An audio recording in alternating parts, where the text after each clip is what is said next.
Chapter 1: The Causeway. The bus smelled of wet wool and diesel fumes. Its engine strained, a rhythmic guttural complaint against the incline of the coastal road. Rowan Calloway pressed his forehead to the cool, vibrating glass, watching the last of the mainland's scraggly pine trees thin out. They gave way to windswept dunes and the great gray expanse of the sea. Below, a ribbon of asphalt snaked out into the water, a fragile human scratch upon a canvas of churning foam. The causeway. It appeared impossibly narrow, a dark thread leading to a smudge of rock and shadow on the horizon, the Isle of Skye. His new home, his new school, St. Jude's Institute for Exceptional Children. The name was a monument to euphemism. Rowan knew what it was, a place for children who were wrong. The bus began its descent, brakes hissing, and soon the tires were on the causeway itself. The world dissolved into gray sky, gray water, gray road. Salt spray misted the windows, blurring the line where the sea met the air. The water was already licking at the edges of the asphalt, a hungry, lapping sound that was audible even over the roar of the engine. The driver, a man with a face like worn leather and eyes that never left the road, did not seem concerned. This was his routine. For Rowan, it was a crossing into exile. There were 3 other children on the bus, all of them silent. A pale girl in the seat ahead clutched a wooden box on her lap. Across the aisle, 2 brothers with identical haircuts stared blankly forward. None of them had a companion. Rowan supposed the others were already there, or perhaps they were like him, sent ahead without their creations. The thought sent a familiar, hollow ache through his chest. He had no creation. He had nothing but the clothes in his worn suitcase, and a letter from his parents filled with words like opportunity and specialized care. The Isle of Skye grew from a smudge into a fortress. It rose from the sea in sheer black cliffs streaked white with guano. Atop the highest point stood the school. St. Jude was a Gothic behemoth of dark stone, all sharp angles and towering spires, a jagged crown on the island's head. It looked less like a place of learning and more like a prison built to withstand a siege from the ocean itself. Windows, small and recessed, glittered like 100 suspicious eyes. The bus rumbled off the causeway onto a graveled drive that circled towards the immense oak front doors. As it pulled to a stop, the sound of a deep bell echoed across the courtyard, a tolling that seemed to shake the very air. One of the brothers flinched. The driver killed the engine, and the sudden silence was deafening, broken only by the cry of gulls and the relentless crash of waves against the cliffs below. "End of the line," the driver grunted, not turning around. "Grab your things." Rowan slung his backpack over his shoulder and wrestled his heavy suitcase into the aisle.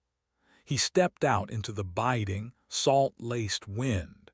It tore at his coat and stung his cheeks. The main doors of the institute swung open with a groan, revealing a woman framed in the entrance. She was tall and thin, dressed in a crisp, starched white uniform that seemed immune to the wind's assault. Her hair was pulled into a severe bun, and a pair of spectacles perched on her nose. She smiled, but the expression did not reach her eyes.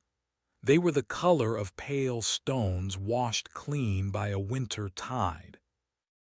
"Welcome to St. Jude's," she said, her voice as crisp as her uniform. "I am Nurse Gable. We should get you inside before the tide turns completely.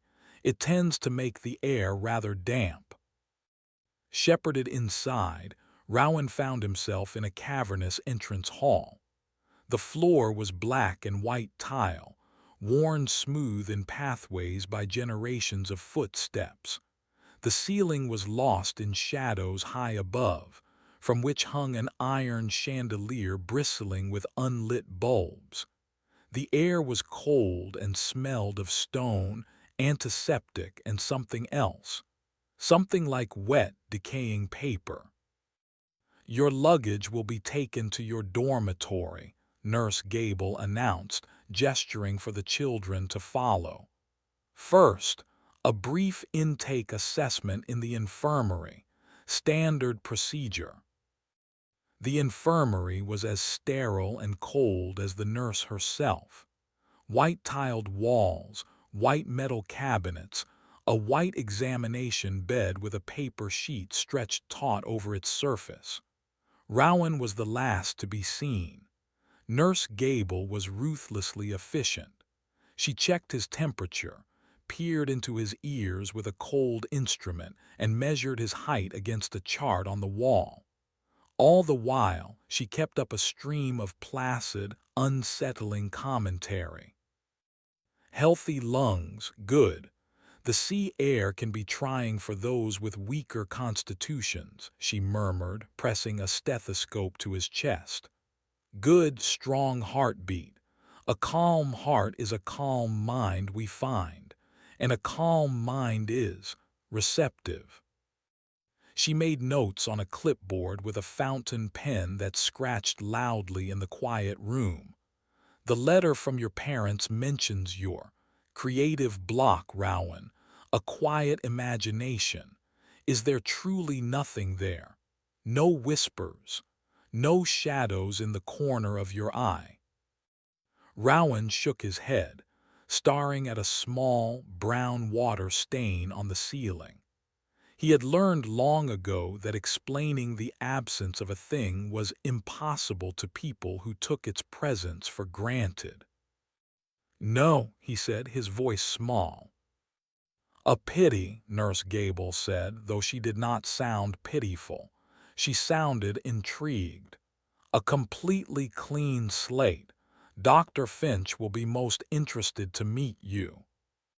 She placed the clipboard on her desk and turned to a cabinet, her back to him.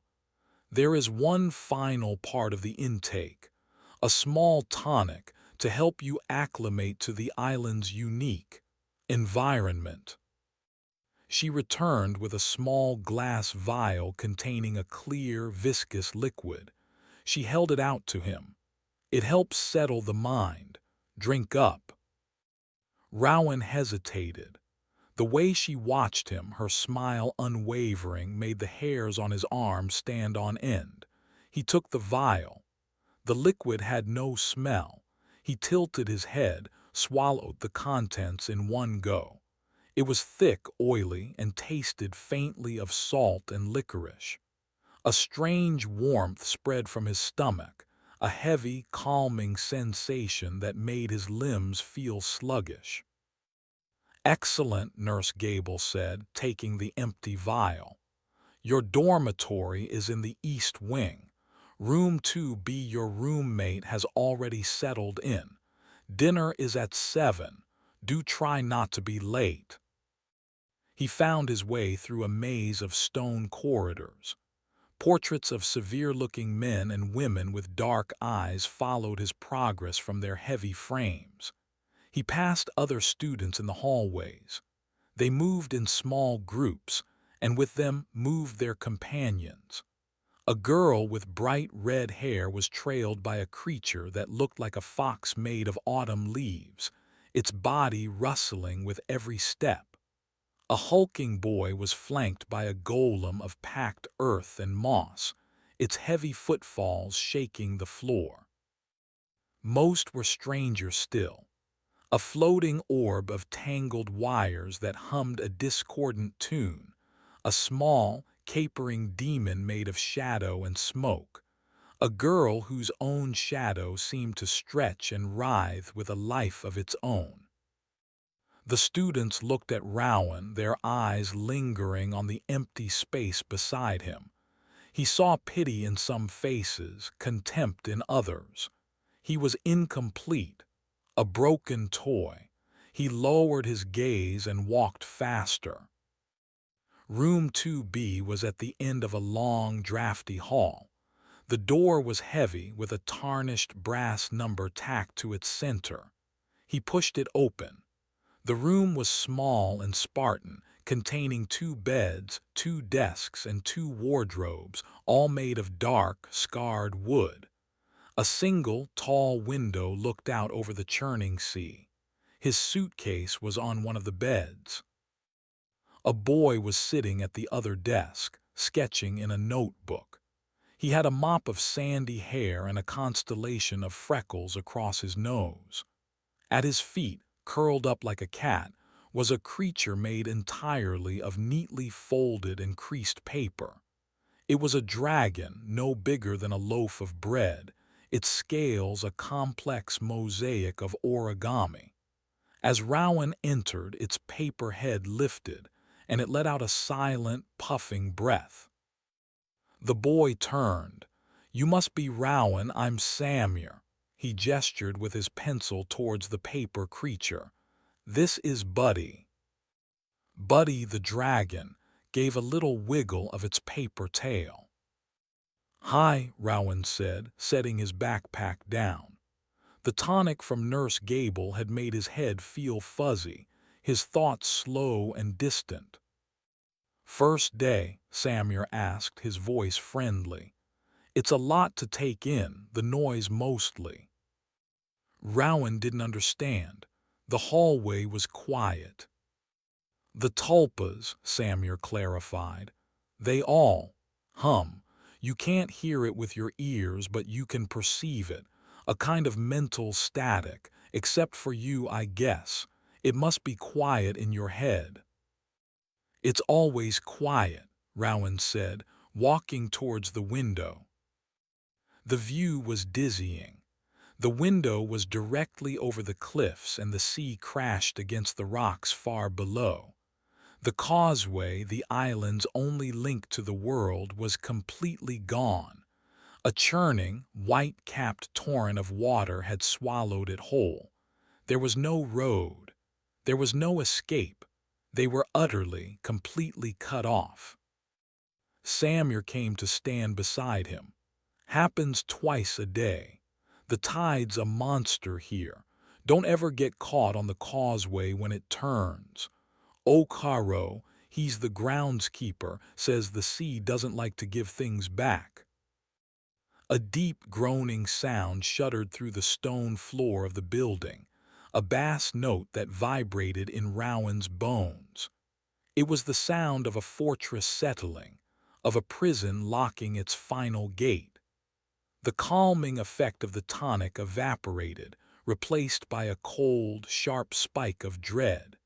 He was on an island, in a school for broken children, surrounded by monsters born from their minds, and the water was rising. Chapter 2: The Empty Easel. Creative expression was held in a top-floor studio with a high, vaulted ceiling and immense arched windows that looked out over the tempestuous sea. The light that filtered through the salt-stained glass was pale and watery, painting the cavernous room in shades of gray. Canvases on easels were dotted around the floor, some blank, others covered in furious splashes of color. Lumps of clay sat waiting on workbenches. The room smelled of turpentine, damp clay, and the collective, low-thrumming psychic energy of 24 tulpas. To Rowan, the room was an arena of his own failure. He sat before a pristine white canvas, a blankness that mirrored the frustrating quiet in his own mind. He was an empty easel. The teacher, a frail man named Mr. Abernathy with a thin, wispy beard, drifted between the students. His own tulpa, a small, sad-looking cloud of gray mist that hovered over his left shoulder, seemed to shrink and expand with its master's moods. Today, it was condensed into a tight, unhappy ball. "Focus, children," Mr. Abernathy urged, his voice thin. "Manifestation is an act of will, but it is also an act of surrender. You must not force it. You must invite it. Allow your innermost self to take form." Around the room, the students were doing just that. Coraline Vance, a girl with eyes as dark as her long black hair, stood motionless before her easel. Her tulpa, a being of pure, dripping ink, coalesced beside her. It formed into the shape of a winged seraph, its form elegant and tragic, its face a featureless void. It dipped a wing into a pot of black paint, the ink of its own body mingling with the pigment, and began to paint onto her canvas, creating a swirling vortex of shadow. Across the room, Ferdy Jones, a boy with a brutish face and knuckles that were always scraped, grunted with effort. The creature beside him, a hulking thing of mud, pebbles, and sea glass, slammed a muddy fist onto a block of clay. Bite mark, as Ferdy called it, began to sculpt, mashing the clay into a crude, violent shape, leaving gritty fragments embedded in its creation. Rowan squeezed his eyes shut. He tried to follow Abernathy's instructions. He tried to invite something, anything, from the void within. He pictured a wolf, sleek and loyal. He imagined a bird, its wings beating against the air. He concentrated until his temples throbbed. Nothing. There was no response, no flicker of energy, no nascent form taking shape in the air beside him. Just silence. Profound, infuriating silence. A sharp, cruel laugh cut through the air. "Still nothing, Calloway. Is it really that empty in there?" It was Lorna Pike. She stood a few easels away, a smirk on her pretty face. She was popular, one of the queen bees of St. Jude's, and her cruelty was as refined as her posture. Her own tulpa was nowhere to be seen, as usual, but Rowan imagined he could hear the faintest, highest-pitched titter from the shadowy corner behind her. "Leave him alone, Lorna," a soft voice said. It was Pippa Mee, a tiny first-year who barely came up to Rowan's chest. She stood beside her own canvas on which she was painting a small, colorful cottage. Beside her, taller than any man, stood her protector. The patchwork guardian was a silent colossus made of quilt squares, old sacks, and mismatched fabric scraps. Its button eyes, one large and black, one small and pearl white, fixed on Lorna. It took a single, silent step forward. Its presence was immense, a quiet promise of consequence. Lorna's smirk faltered. She tossed her blonde hair. "I was just trying to encourage him. It's so sad." She turned away, but the damage was done. Everyone was looking at Rowan, or rather at the empty space where his companion ought to be. Mr. Abernathy drifted over, his personal raincloud pulsating unhappily. "Patience, Rowan. It can take time for some." He sounded weary, as if he had given this same hollow encouragement 100 times before. The double doors at the back of the studio opened, and a sudden hush fell over the room. Dr. Julian Finch strode into the studio. The headmaster moved with an easy, commanding grace. He was dressed in a perfectly tailored tweed suit, his silver hair impeccably styled. He radiated an aura of calm authority that demanded respect. Every student straightened up. Every tulpa seemed to still. "Good morning, Mr. Abernathy," Dr. Finch said, his voice a rich, pleasant baritone. I trust our young artists are making progress." His eyes swept the room, pausing for a moment on Coraline's inky serif, giving a slight nod of approval. He surveyed Ferdy's muddy golem with a neutral expression. His gaze lingered on Pippa's patchwork guardian, a flicker of something, curiosity perhaps, in his eyes. Then his attention settled on Rowan. He walked over, his expensive leather shoes making no sound on the wooden floor. He stood behind Rowan, studying the blank canvas. Rowan could feel the headmaster's presence, a weight in the air, a focused intensity that made the skin on his neck prickle. "Ah, Rowan Calloway," Dr. Finch said softly, as if speaking only to him. "The empty easel." Mr. Abernathy scurried over. "He is still acclimating, Headmaster. His potential is latent." Dr. Finch raised a hand, silencing him. "Potential is not a dirty word, Mr. Abernathy, nor is latency." He placed a hand on Rowan's shoulder. His grip was light, yet impossibly firm. "May I have a word with you, Rowan, in my study?" It was not a request. The headmaster's study was in the main spire of the institute, a circular room lined from floor to ceiling with leather-bound books. A large, ornate desk carved from dark mahogany dominated the space, and behind it, a bay window offered a commanding view of the island and the sea beyond. The room felt ancient and powerful, the heart of the school's authority. Dr. Finch gestured for Rowan to sit in one of the plush leather chairs opposite the desk. He himself remained standing, packing slowly before the window, his hands clasped behind his back. "Your parents are quite worried about you," Finch began, his tone gentle, concerned. "They speak of a withdrawal, a lack of engagement with the world. They believe you are unhappy." He turned, his eyes pinning Rowan to the chair. "Are you unhappy, Rowan?" Rowan swallowed. "I don't know." "An honest answer. I appreciate honesty." Finch smiled, a warm, reassuring expression that seemed entirely genuine. "Here at St. Jude's we don't see your condition as a failure. Not at all. The other children, their minds are cluttered. They spill their anxieties and desires into the world without discipline, creating these companions." He gestured vaguely, as if dismissing the entire student body and their creations.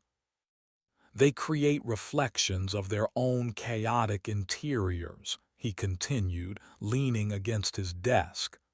"But you, Rowan, you are different. Your interior is pristine, unmarked, a perfectly clean canvas.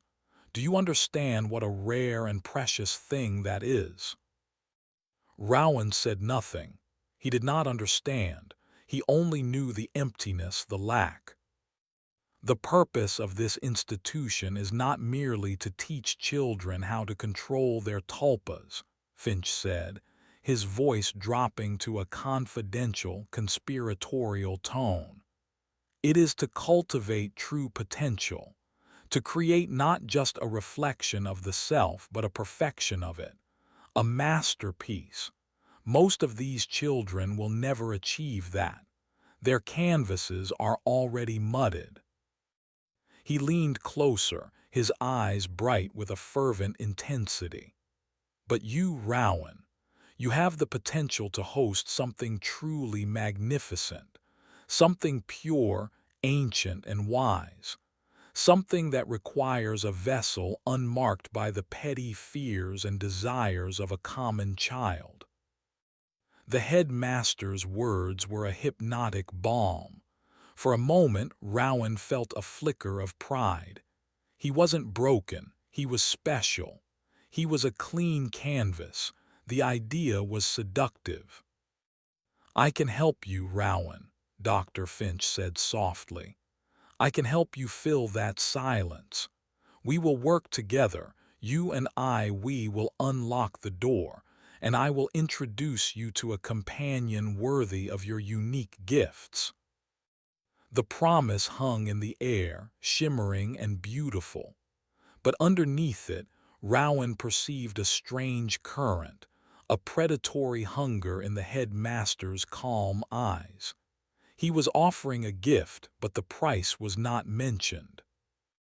The school bell tolled in the distance, signaling the end of the period.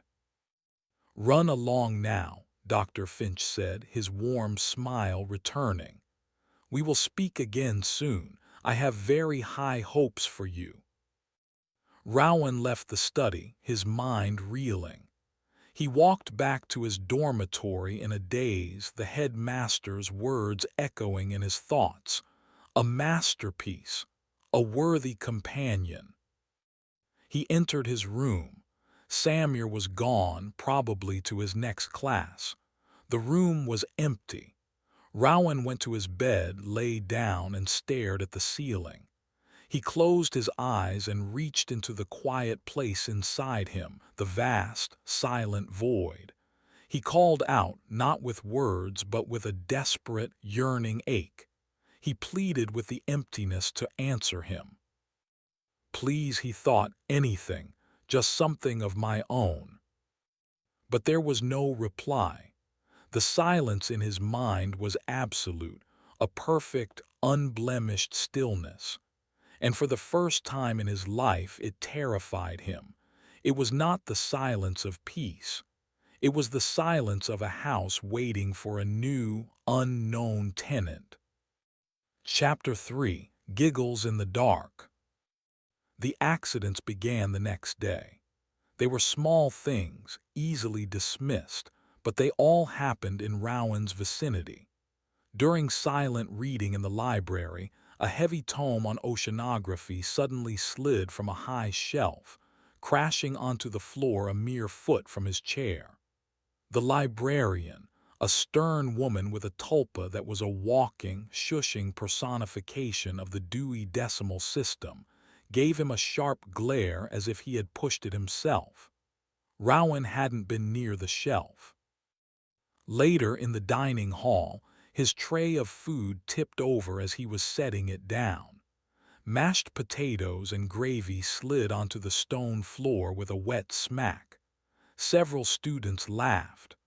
Rowan could have sworn he felt a small, sharp push at the base of his spine, but when he turned, no one was there.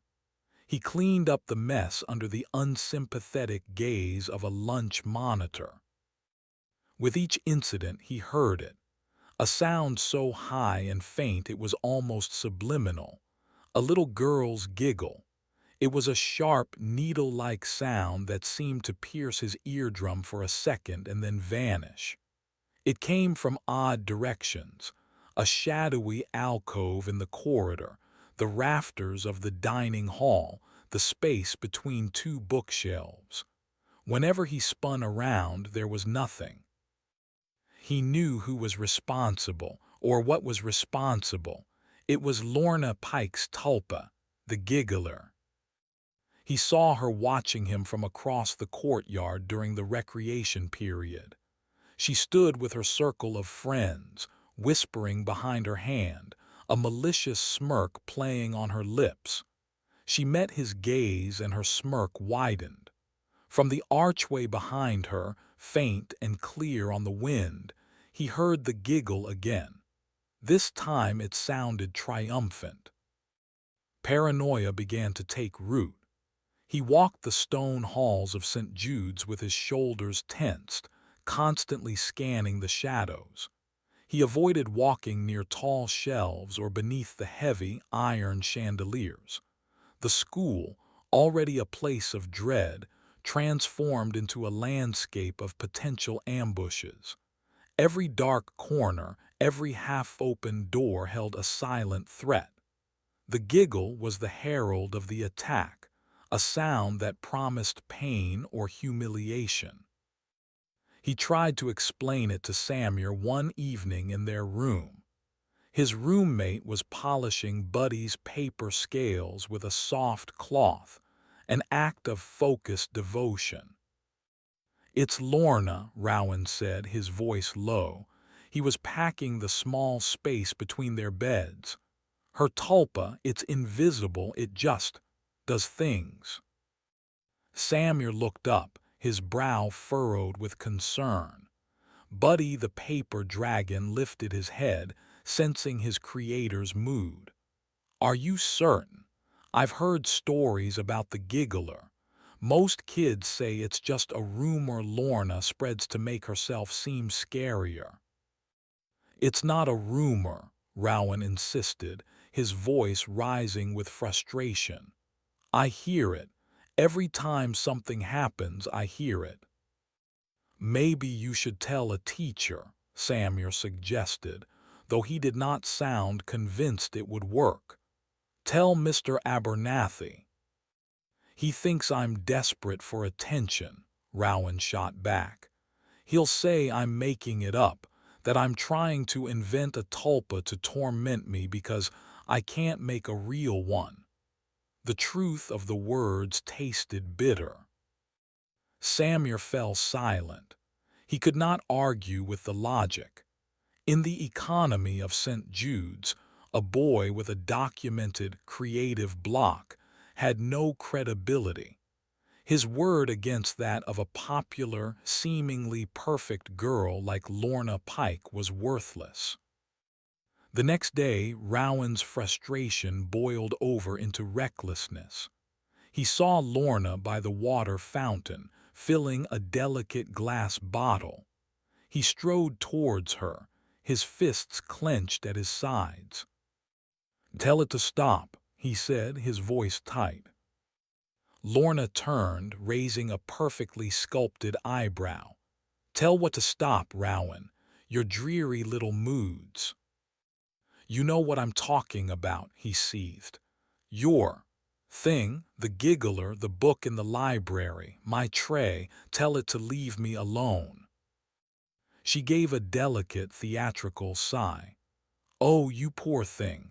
Your mind is so quiet you have to invent monsters to fill the space. It's really quite pathetic." Her eyes were cold, sparkling with contempt. From down the hall, from the opposite direction, he heard it. The giggle. It was mocking, sharp and clear. "There," Rowan spun around, pointing at the empty corridor. "Did you hear it?"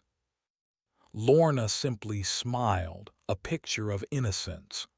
"I didn't hear a thing. You really should speak to Nurse Gable about your nerves. She has a tonic for that." She turned and walked away, her hips swaying slightly. Rowan was left standing alone in the hallway, his accusation dissolving into empty air. He felt a surge of helpless rage. She was untouchable. He was the crazy one. That evening, the storm that had been threatening for days finally broke. Wind howled around the spires of the school, and rain lashed against the window of his room in furious, horizontal sheets. The sea roared below, a constant, angry thunder. The lights in the dormitory flickered twice, then went out, plunging the room into darkness. A collective groan went up from the students down the hall.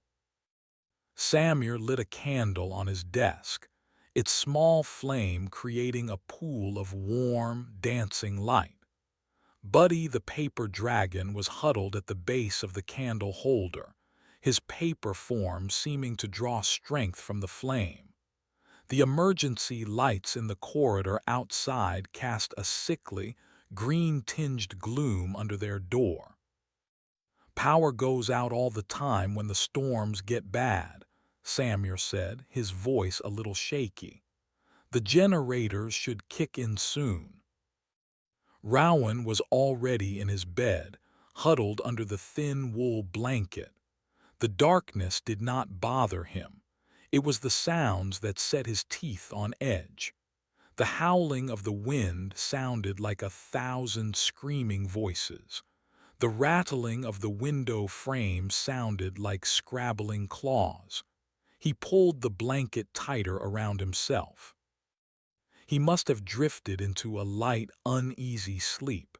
He was woken not by a sound, but by the cessation of one. Samir's soft, rhythmic breathing from the other bed had stopped. Rowan's eyes snapped open. The room was utterly black. Samir's candle had gone out. The green emergency light from the hall was also gone. The generators had not kicked in. "Samir," Rowan whispered into the oppressive dark. No answer. He sat up, his heart starting to pound against his ribs. The only sound was the storm outside, a wild, chaotic symphony. He strained his ears, listening for any noise from inside the room. Silence. A deep, listening silence. Then he heard it. It was not the high, faint titter from the hallways. This was different. It was close. It was a wet, sticky, chuckling sound, a giggle that was thick with saliva and malice, and it was coming from right under his bed. Rowan froze, every muscle in his body locking up. Cold sweat broke out on his forehead. The sound was so close he could almost perceive the vibration of it through the mattress. It was a horrible, intimate sound, a sound that should not be possible. Giggle, hic, hic, giggle. Something scratched the wooden floorboards beneath him. A long, slow, deliberate scrape, like a sharp stone being dragged through wood. He imagined a long, invisible finger tracing patterns in the dust, just inches below his body. He wanted to scream, but his throat was constricted, a tight band of terror. He wanted to leap from the bed to run, but his legs would not obey. He was pinned by sheer dread. He thought of Samir. Where was his roommate? What had happened to him? Was this creature, this audible nightmare, in the room with them both? The scratching stopped. The giggling subsided into a wet, expectant silence. Rowan held his breath, listening. The storm raged outside, but inside the room the quiet was absolute. It was the quiet of a predator that has cornered its prey and is now simply waiting, enjoying the moment. Slowly, painfully, he forced himself to move. He could not stay in the bed. He had to see. He had to know.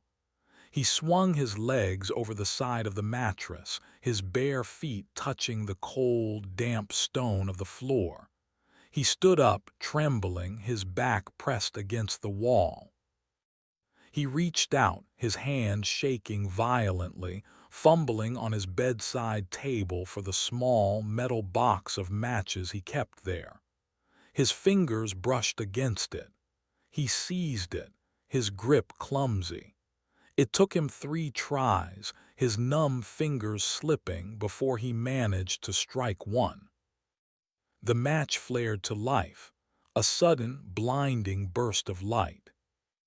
The flame illuminated the room in a flickering, hellish orange. Samir was huddled in the far corner of the room, wide-eyed with terror, his hands over his mouth. Buddy the paper dragon was in his lap, crumpled into a tight ball. On the floor in the center of the room, a single, long, deep scratch was gouged into the wood, running from beneath Rowan's bed and stopping a foot from his toes. Of the creature, of the giggler, there was no sign. There was nothing there. Just the empty space, the fresh scar in the floor, and the lingering, phantom echo of that awful, wet laugh. The match burned his fingers and he dropped it, plunging the room back into absolute darkness. Chapter 4: The Salt in the Soil. Rowan avoided the main school building the following day. The close, oppressive atmosphere of the stone corridors felt suffocating, every shadow a potential hiding place for his unseen tormentor. He needed air. He needed open space. After the morning's classes, he slipped out a side door and headed towards the cliffs, drawn by the roaring of the sea. The wind was relentless, a physical force that pushed against him and stole the warmth from his skin. It whipped his hair across his face and filled his ears with a constant, mournful howl. He walked along a narrow, muddy path that skirted the edge of the island, the ground falling away precipitously to his left. Far below, the sea churned, a cauldron of gray and white foam, smashing itself against the black, jagged rocks. The air was thick with the smell of salt and wet earth. He sought refuge from the wind in a small cove, a place where the cliffs curled inward, creating a partial shelter. Here, tucked away against the rock face, was a small, dilapidated shed and a surprisingly well-tended garden. The garden was protected from the worst of the sea spray by a low wall of carefully stacked stones. Rows of hardy vegetables, cabbages, kale, potatoes, grew in neat, dark lines of soil. A man was kneeling in the garden, his back to Rowan. He was a broad, weathered figure in a heavy wool coat and thick trousers, a worn flat cap pulled low on his head. Mr. O'Carroll, the groundskeeper.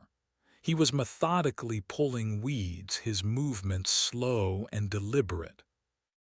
Floating at his side was a collection of spectral, translucent tools.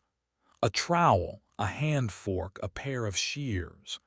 They hovered in the air, glowing with a faint, silvery light, occasionally bobbing or twitching as if eager to be used. They were Mr. O'Carroll's tulpa, a manifestation of pure, silent utility. Rowan stood for a long time, watching. He did not know what he wanted, only that being near this silent, grounded man felt safer than being anywhere else on the island. O'Carroll gave no sign that he had noticed Rowan's presence. He continued his work, his focus entirely on the soil between his hands. Finally, Rowan cleared his throat. "Hello." O'Carroll finished pulling a stubborn root, tossed it onto a growing pile, and wiped his soil-caked hands on his trousers. He turned his head slowly. His face was a roadmap of wrinkles, his eyes a pale, faded blue, like the sky on a rare, clear day. He looked at Rowan, his expression unreadable. "What do you want, boy?" His voice was a low rumble, like stones shifting underwater. I just wanted to ask about the island," Rowan said, the words feeling clumsy and foolish. O'Carroll grunted, turning his attention back to the weeds. "Island's an island, rock and water, nothing more to it." Samuel said. "He said the sea doesn't like to give things back," Rowan pressed, taking a tentative step closer. The groundskeeper paused. He looked up from his work, his gaze moving past Rowan towards the turbulent water. "The sea takes what it's owed, always has. It's a hungry thing, but the soil remembers what it's given." He crumbled a clump of dark earth in his gloved hand. "It holds on." His words were cryptic, frustratingly vague, yet they held a weight of ancient knowledge. He was speaking of more than just gardening. Rowan saw movement further down the cove's small, pebbled beach. It was Pippa Mee, her small form bundled in a bright yellow raincoat. She was carefully selecting flat, smooth stones from the tide line. Standing silently behind her, a towering and patient sentinel, was the patchwork guardian. Its mismatched fabric skin seemed to absorb the gray light, and its button eyes were fixed on the waves, as if watching for threats on Pippa's behalf. It was a scene of strange, quiet peace amidst the island's turmoil. Okaro followed Rowan's gaze. "Some of them are proper companions," he rumbled, a hint of something like approval in his tone. "They protect, they serve. Others," he trailed off, shaking his head slowly as he dug his fingers back into the soil. "Others are just hunger given a shape." Rowan thought of the giggler's unseen malice, of Dr. Finch's unnerving intensity. Hunger given a shape. The phrase landed with the force of a physical blow. It was the truest description he had ever heard. He took a breath, the cold, salty air burning his lungs. "There's a creature. It's invisible. It follows me. It does things. No one believes me." The confession tumbled out of him, a torrent of fear and frustration. Okaro did not look at him. He continued his weeding, his rhythm unbroken. For a long moment, Rowan thought the man would not reply, that he would be dismissed like a fool. Then the groundskeeper spoke, his voice low. "This island is older than the school, older than the family that built it. There are things in the salt and things in the soil. The school brings its own troubles, they mix, like poison in a well." He gestured with his chin towards a spot near the cliff edge, a few yards from the garden. "You see that?" Rowan looked. At first he saw nothing but wind-battered grass and rock. Then he spotted it. A single, upright stone no taller than his waist, almost completely covered in lichen. It was gray and weathered and seemed to lean away from the sea. It was not a natural formation. It was a marker. A gravestone, perhaps, though there were no inscriptions. "Some things, they don't have a shape until you give them one," Okaro said, his voice dropping even lower. "And some things have a shape you can't see, but they're still there. They still leave a mark." He tapped the side of his head with a thick finger. "And they hate an empty room. They always want to move in." Rowan stared at the standing stone, then back at the groundskeeper. The man's words were a labyrinth, but they were the first real warning he had been given, the first acknowledgement of the danger he was in. Okaro understood. He knew. The groundskeeper stood up, his knees cracking audibly. He walked to the edge of the low stone wall and picked up a small, perfectly smooth, dark gray stone.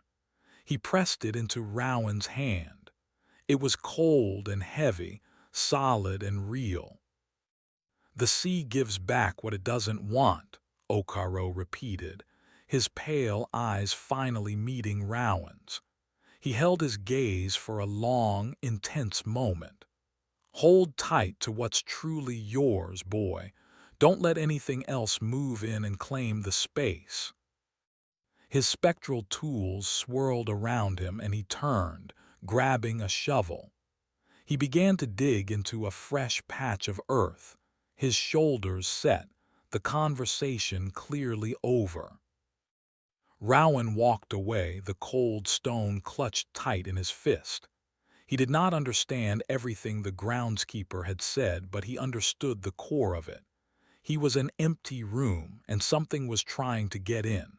It wasn't just the giggler, it was Dr. Finch. It was this entire island. He looked at the smooth stone in his palm, a piece of the island that the sea had rejected. Something solid in a world of malevolent phantoms. It was not a weapon, it was an anchor.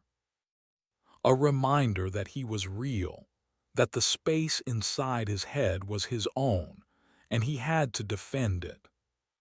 Chapter 5. An audience with the archivist. A summons arrived after dinner. A stern-faced older student, a prefect with a tulpa that was a perfectly formed miniature marble gargoyle perched on her shoulder, found Rowan in the common room. "Dr. Finch wants to see you," she said, her tone leaving no room for argument. "Now." Dread, cold and sharp, pierced the fragile sense of resolve Rowan had found in Okarose Cove. He followed the prefect through the winding, twilit corridors of St. Jude's. The electric lights cast long, distorted shadows that seemed to writhe and stretch as they passed. He clutched the smooth, gray stone in his pocket, its weight a small, secret comfort. The headmaster's study was as imposing as Rowan remembered. A fire crackled in the grate, casting dancing orange light on the thousands of books that lined the circular walls. Dr. Finch was not behind his desk. He was standing by the tall bay window, looking out at the dark, churning sea. The storm had passed, but the water was still agitated. "Rowan," Dr. Finch said, turning from the window. He smiled his warm, disarming smile. "Thank you for coming. Please sit." Rowan remained standing. "You wanted to see me, sir." "I did," Finch confirmed. "We spoke of your potential, of finding a companion for you that is worthy of your unique nature. I believe the time has come for a formal introduction." His eyes gleamed with a strange, fervent light. It was the look of a collector about to unveil his most prized possession. "I promised I would help you unlock the door. I am a man of my word." Dr. Finch walked to a section of the bookshelf that seemed no different from the rest. He pressed on a specific, ornately bound volume, and with a soft click, a section of the wall swung inward, revealing a hidden doorway. The air that wafted out was dry and ancient, smelling of dust and decaying paper. "After you," the headmaster said, his smile unwavering. Rowan's feet felt like lead. Every instinct screamed at him to run, to flee the room, the school, the island. But the prefect and her stone gargoyle were still standing just outside the study door, her presence a clear message. There was no escape. With a deep, trembling breath, he stepped across the threshold. He was in another library, but this one was different. It was smaller, more claustrophobic. The shelves were crammed with scrolls, leather-bound folios, and stacks of loose parchment, all yellowed with age. The air was unnaturally still and dry. A single bare bulb hanging from the ceiling cast a stark, unforgiving light on the chamber. This was not a library for reading. It was a vault, an archive. "This is my private collection," Dr. Finch said, stepping into the room behind him and letting the secret door swing shut with a heavy thud. "A repository of knowledge, of consciousness. And this," he said, his voice dropping to a reverent whisper, "is its keeper." In the center of the room, something began to coalesce. It started as a shimmer in the dry air, a distortion of the light. Then, loose pages on a nearby table lifted into the air as if caught in a whirlwind. They swirled and rustled, a vortex of paper and dust. The pages began to stick together, forming a shape. A tall, slender, humanoid figure. Rowan watched, frozen in a state of horrified awe. The creature taking form before him was made entirely of parchment. Its skin was a patchwork of ancient, yellowed pages covered in spidery, archaic script. Its limbs were long and thin, rolls of vellum and papyrus bound with leather straps. Where its heart should be, a dark, leather-bound book was embedded in its chest, pages fluttering slightly. Its veins were not filled with blood, but with thick, black ink that pulsed slowly beneath the translucent surface of its paper skin. It had no face, only a smooth, blank expanse of parchment where features should be. This was Dr. Finch's tulpa, his masterpiece, the archivist. It turned its blank head towards Rowan. The rustling of its paper body was the only sound in the room, a dry, whispering hiss. It took a step forward, its movements stiff and yet unnervingly fluid. "Magnificent, is it not?" Dr. Finch breathed, his face alight with ecstatic pride. "Centuries of knowledge, of existence given form. It is the culmination of my life's work, my legacy." The archivist raised a hand, its long fingers made of tightly rolled scrolls. It reached for Rowan. Rowan stumbled backward, his hand flying to the stone in his pocket. "What is it? What does it want?" "It is lonely," Finch said, his voice deceptively calm. "It has existed for so long as pure concept, as disembodied thought. It has catalogued the lives of thousands from a distance. Now it wishes for a more direct experience. It desires a vessel, a host, a clean, empty room to furnish with its own vast consciousness." The truth crashed down on Rowan with the force of a tidal wave. This was the plan. This was the cure. He was not meant to have a companion. He was meant to become the companion. His mind, his body, his very self was to be hollowed out and turned into a walking museum for this ancient paper creature.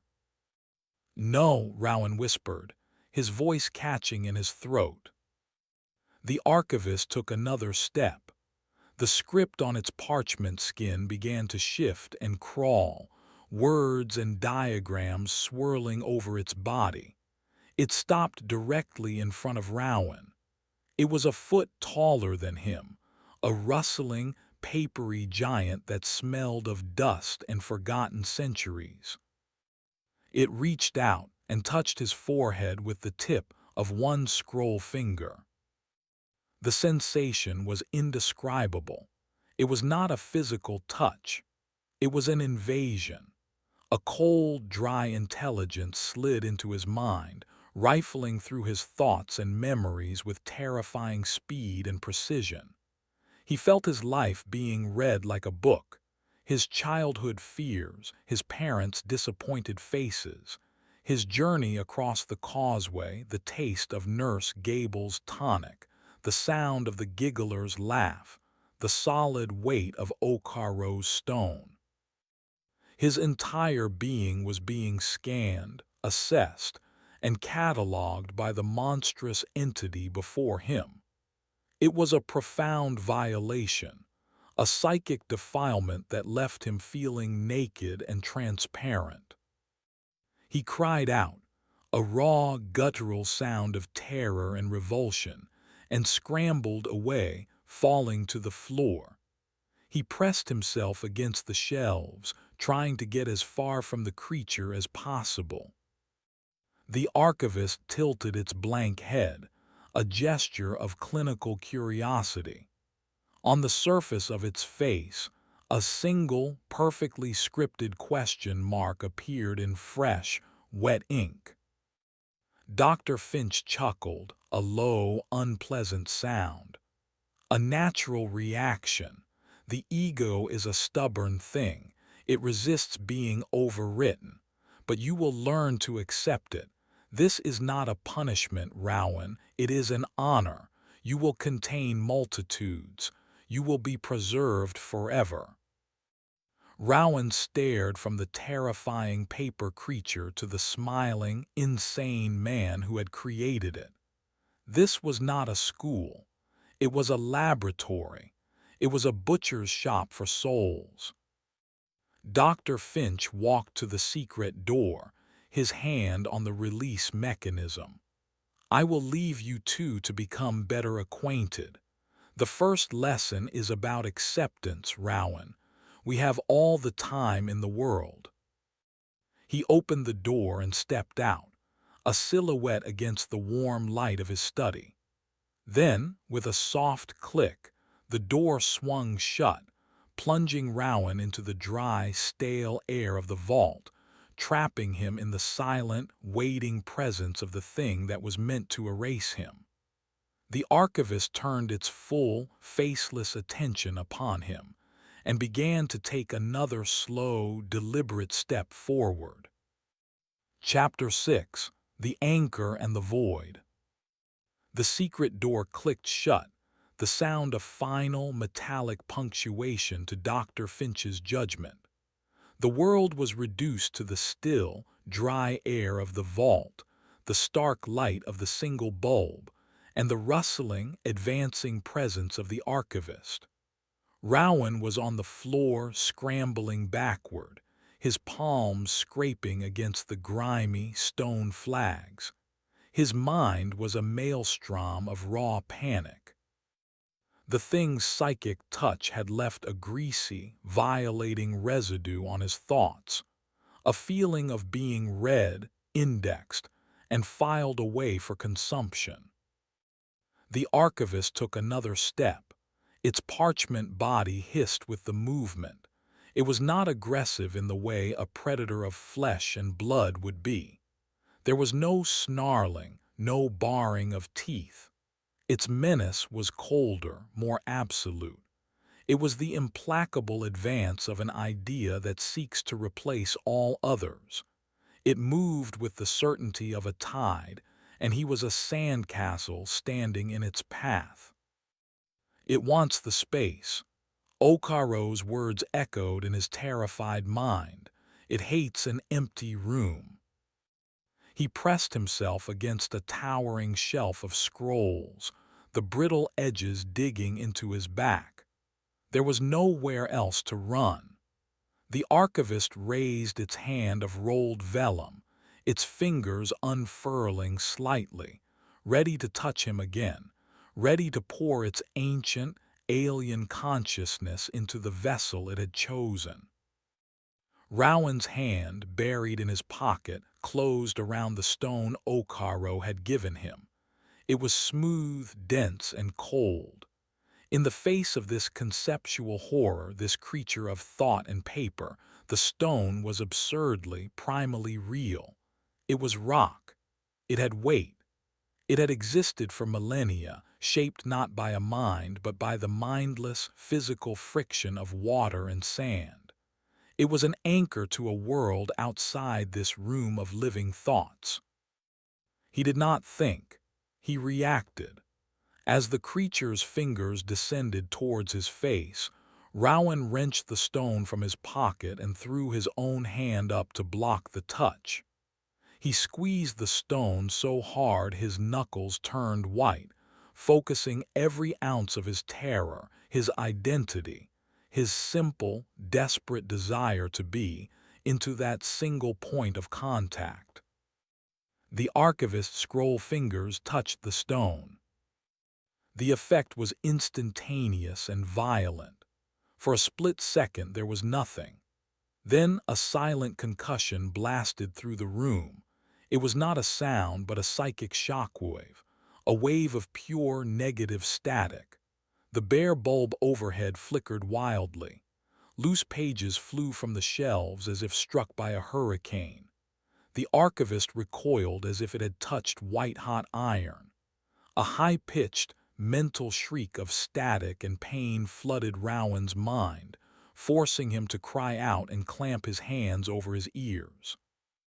The creature's form destabilized.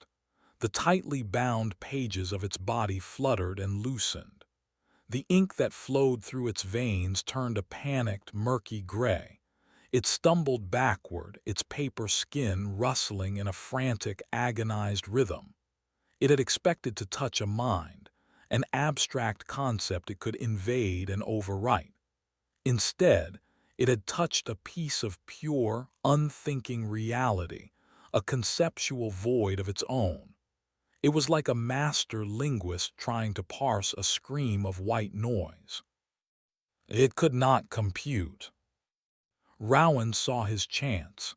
The creature was disoriented, its perfect composure shattered. He scrambled to his feet, his legs trembling. He had to get out. The door. He lurched towards the secret entrance, his eyes scanning the wall of books beside it. Finch had pressed a book. Which one? They all looked the same, endless spines of dark leather and faded gold leaf. He ran his hands desperately along the spines, pushing, pulling. Nothing. Behind him, the rustling grew louder, more coherent. The archivist was reasserting its form. The mental static in Rowan's head began to recede, replaced by a focused, ice-cold fury. He glanced back. The creature was watching him, its blank face now seeming to hold an expression of profound, intellectual hatred. It had been injured. It had been challenged. Rowan's eyes fell upon a single volume. It was no different from the others, but the title, stamped in faded gold, read De Vacuo Animo on the empty mind. It had to be it. Finch's cruel, private joke. He slammed his palm against the book. With a heavy click, the mechanism engaged. The door swung inward, freedom. He threw himself through the opening, back into the warm, fire-lit world of the headmaster's study. Dr. Finch was standing by his desk, a glass of amber liquid in his hand. He looked up, his expression one of pure, unrestrained shock. His jaw tightened, and the warm, charismatic mask fell away completely, revealing the cold, predatory anger beneath. "You," Finch hissed, his voice losing its pleasant baritone, becoming thin and sharp. "Impossible." Rowan did not wait. He bolted. He threw himself at the main study door, fumbled with the heavy brass handle and wrenched it open. He glanced back for a single second. Finch was not pursuing. He was rushing into the archive to his wounded creation. The guttural sound of the headmaster's rage echoed from the secret room, a sound more terrifying than any scream. Rowan ran. He flew down the corridor, past the prefect and her stone gargoyle who stared in dumbfounded surprise. He did not know where he was going. He only knew he had to get out of the main building, away from the books and the sterile corridors and the man who wanted to unmake him. He clattered down a spiral staircase, nearly colliding with a pair of students who jumped out of his way. Their tulpas, one a shimmering fish that swam through the air, the other a small, multi-limbed creature of woven twigs, shrank back from him as if he carried a plague. He burst out of a side entrance he recognized from his trip to the cove. The cold night air hit him like a physical blow. The wind was still strong, tearing at his clothes, but it was the clean, vital air of the living world. He gasped it in, his lungs burning. He was in a small, manicured garden reserved for the faculty. Hedges sculpted into perfect spheres and squares stood like silent, dark green sentinels. He had to hide. But where? Returning to his room was a death sentence. Finch would have the entire school looking for him in minutes. The soil remembers. Okaro. He was the only one who had offered anything resembling help, however cryptic. His shed, the cove, it was the only place he could think of. He scrambled over a low hedge, his shoes sinking into the soft, damp lawn. He navigated the side of the building, keeping to the deepest shadows, his heart hammering a frantic rhythm against his ribs. The school loomed over him, a dark, oppressive mass, its windows like the eyes of a beast whose cage he had just rattled. He imagined he could feel the headmaster's fury radiating from the central spire, a psychic beacon calling for his recapture. He reached the muddy path that led to the cliffs. The moon was hidden by thick, racing clouds, and the darkness was almost total. He stumbled forward, his hands outstretched, guided only by the roaring sound of the sea and the memory of the way. His ankle twisted on a loose rock and he fell, his chin striking the cold, wet ground. The taste of mud and blood filled his mouth. He pushed himself up, his body screaming with exhaustion and pain. He had to keep moving. He saw a light, a faint, flickering yellow light ahead near the ground. It was coming from the direction of the cove, from Okaro's shed. Hope, fierce and desperate, surged through him. He half ran, half stumbled the last 50 yards. The shed was a small, dark shape against the slightly less dark cliff face. A thin sliver of light escaped from beneath the poorly fitting door. He could hear the wind whistling through the cracks in its walls. He collapsed against the door, his knuckles banging weakly against the rough wood. He had no strength left to call out. He could only knock, a feeble, desperate drumming. The light inside vanished. Silence except for the wind and the sea. Rowan's heart sank. Had the groundskeeper mistaken him for a threat? He heard the sound of a heavy bar being lifted from inside. The door creaked open a few inches. A slice of Mr. Okaro's weathered face appeared in the gap, his pale eyes narrowed with suspicion. He looked at Rowan's mud-streaked face, his torn clothes, his wild, terrified eyes. The groundskeeper's expression did not change, but a flicker of something ancient and weary passed through his eyes. It was not surprise. It was grim recognition. The look of a man seeing a prophecy he had long dreaded finally come to pass. He opened the door wider, grabbed Rowan by the collar of his shirt, and pulled him inside with surprising strength. The bar fell back into place with a heavy, final thud. Chapter 7: A Conspiracy of the Damned. The inside of Okaro's shed was a cramped, crowded space that smelled powerfully of damp soil, salt, and oiled metal. Tools hung from every available inch of wall space. Shovels, hoes, sickles, their edges clean and sharp. Sacks of seeds and fertilizer were stacked in a corner. A small, pot-bellied stove in the center of the room radiated a dry, intense heat, chasing away the damp chill of the night.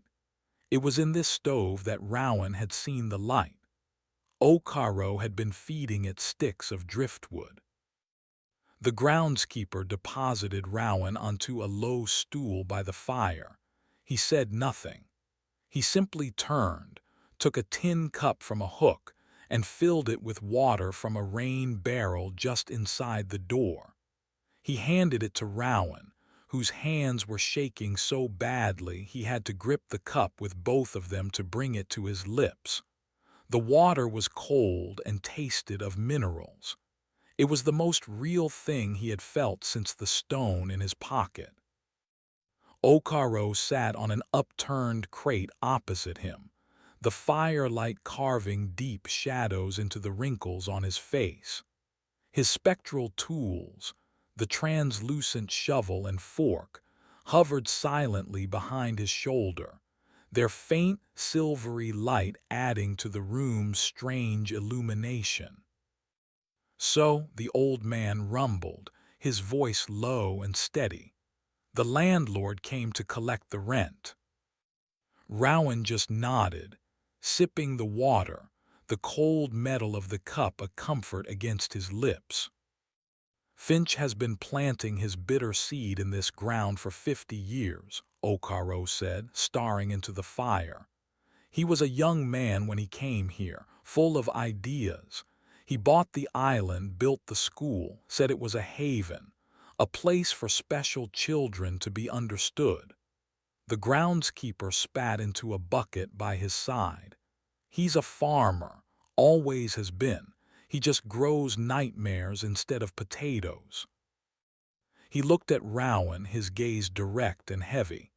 He finds them like you, the quiet ones, the empty ones. He cures them, gives them a purpose. And after a few years, the child is gone. The body is still walking around, but the tenant is new. It wears the child's face, uses the child's voice, but the eyes are old. Rowan shuddered, thinking of the prefect with the gargoyle tulpa. He had seen that look, a cold, ancient emptiness. "What is that thing?" Rowan asked, his voice a raw whisper. The archivist."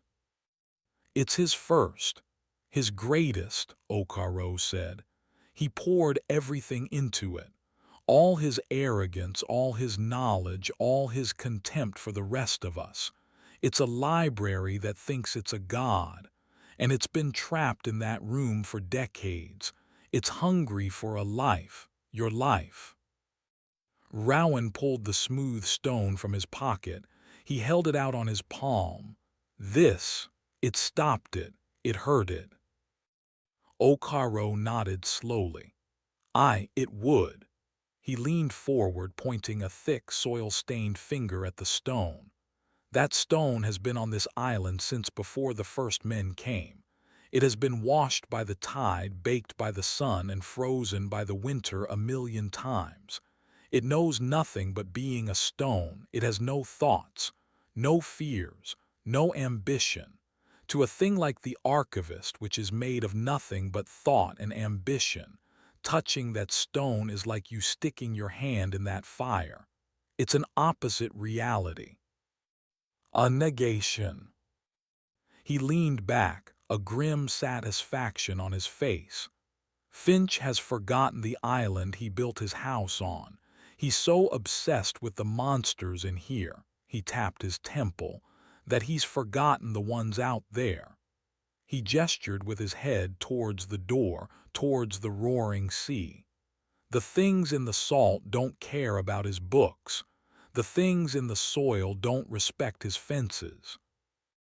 Suddenly, the deep tolling of the school's main bell cut through the sound of the wind. 1, 2, 3, 4 times. A pause, then again. It was not the rhythmic call to dinner or classes. It was an alarm. "He knows you're gone," Okaro grunted. "And he knows where you got that stone. He'll know you came to me." He stood up, his movements surprisingly agile for his age. "You can't stay here. This is the first place he'll send them." "Send who?" Rowan asked, his heart sinking. "The ones he's already cured," the groundskeeper said grimly. "The older students, his private guard, they don't sleep much." Rowan felt a fresh wave of despair. There was nowhere to run. The island was a trap and the tide was in. "We have to fight him," Rowan said, the words surprising him with their ferocity. Okaro looked at him, a flicker of something new in his eyes. Respect, perhaps. "Fight Finch. Boy, he's the king of this rock. You don't fight a king by marching up to his castle.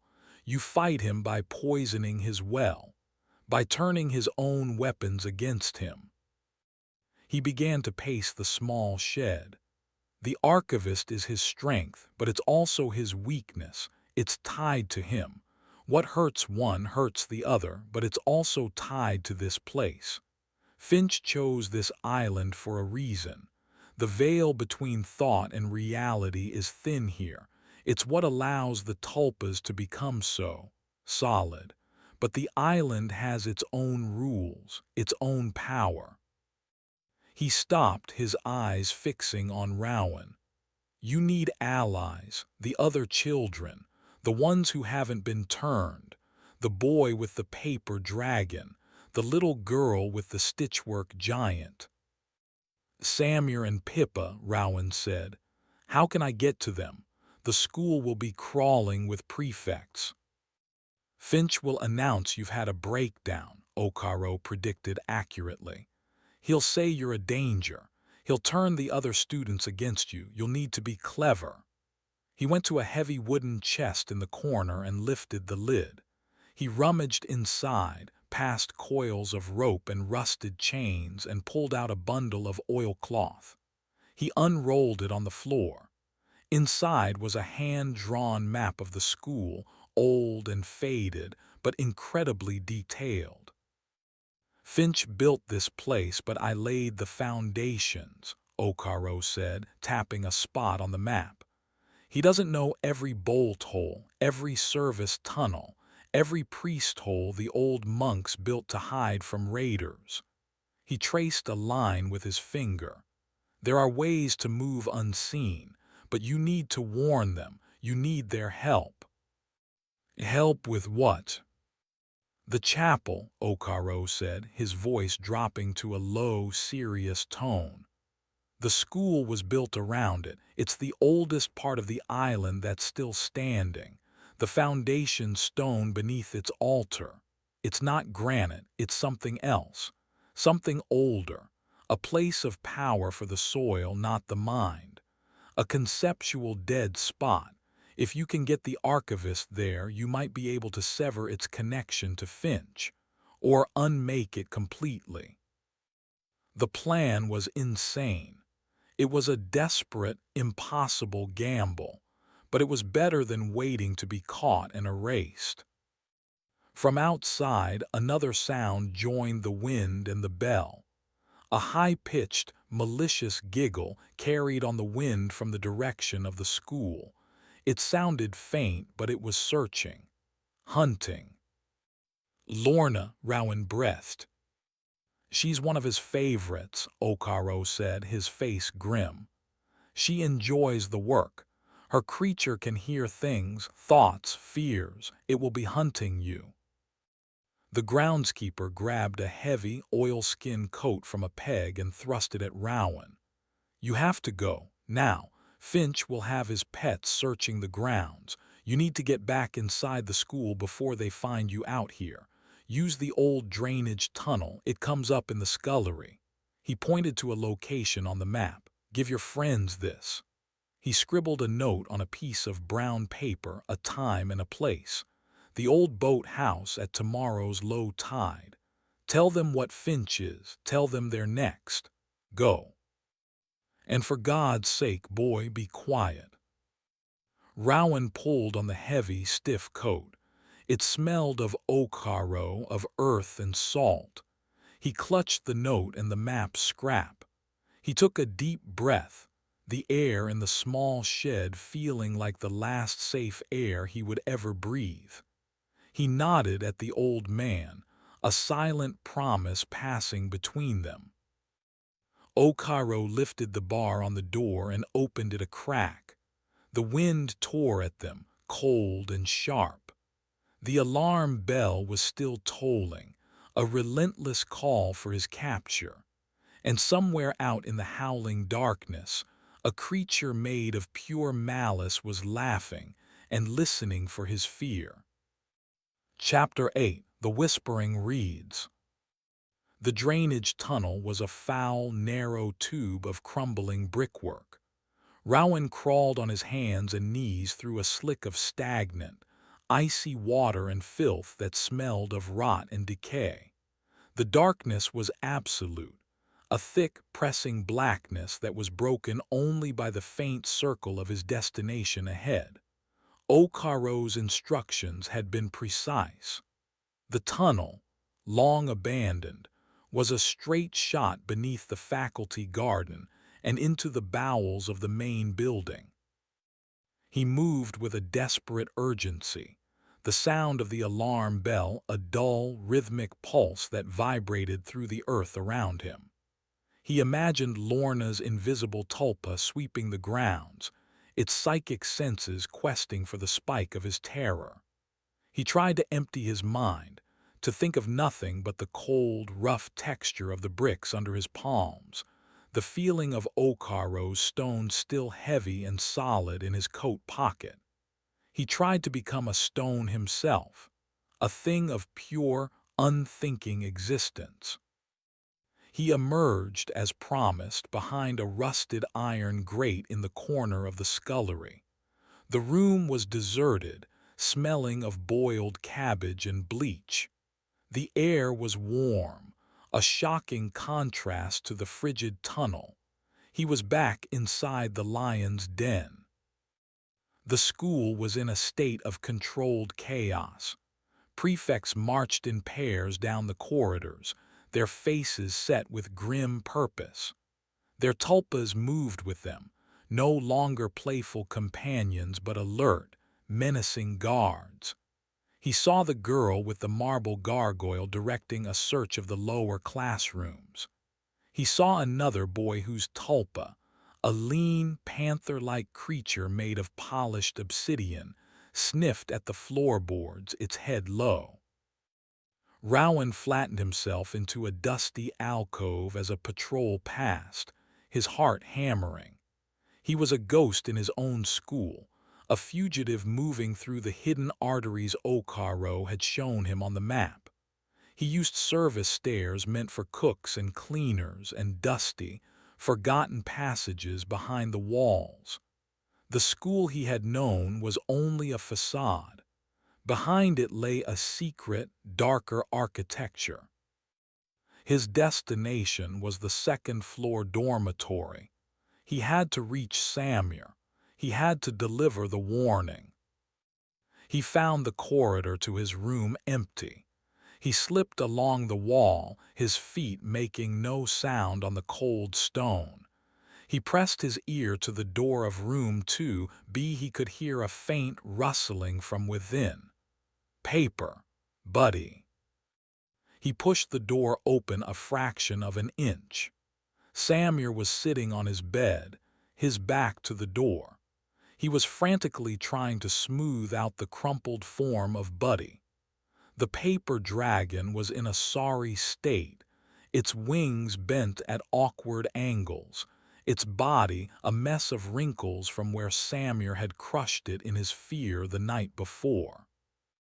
"Samir," Rowan whispered. Samir yelped and spun around, his eyes wide with fear.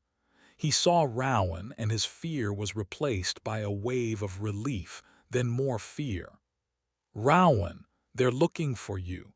Dr. Finch said you had an episode, that you're dangerous." "He's lying," Rowan said, slipping into the room and closing the door silently behind him. "Samir, you have to listen to me.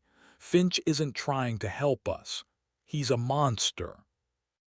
In a torrent of hushed, urgent whispers, Rowan told him everything. He told him about the secret archive, about the creature made of paper and ink, about its purpose. He explained that Finch was not curing students. He was replacing them, hollowing them out to make homes for his creations. Samir listened, his face growing paler with every word. He looked from Rowan's desperate, mud-streaked face to the crumpled form of his own simple tulpa. Buddy, a creature born of loneliness and a desire for a friend, seemed a world away from the conceptual horror of the archivist. I believe you," Samir finally said, his voice trembling. "Nurse Gable, she gave me a tonic this morning, said it was for my nerves, it made my head feel foggy, it made it harder to think." He looked at Buddy. "Buddy doesn't like her, he always tries to hide when she's near." Rowan felt a cold dread.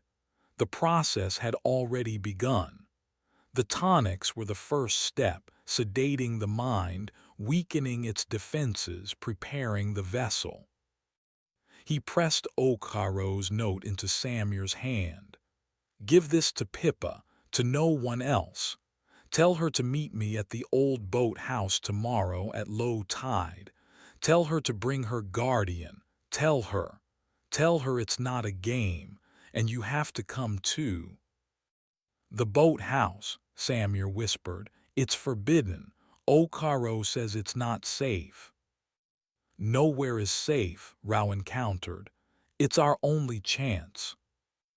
A sharp giggle echoed from the hallway, faint but clear. Rowan froze. "She's here." The giggler. It was close.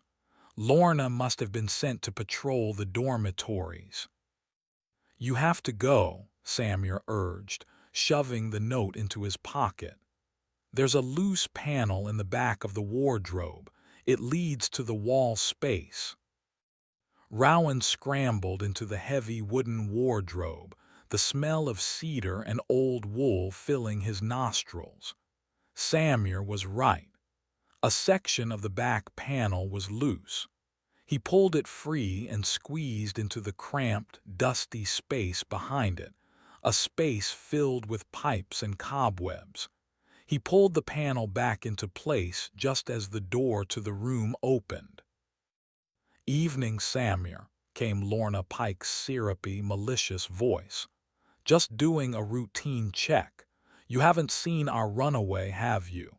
Poor thing is so dreadfully confused." Through a crack in the wardrobe door, Rowan could see her step into the room.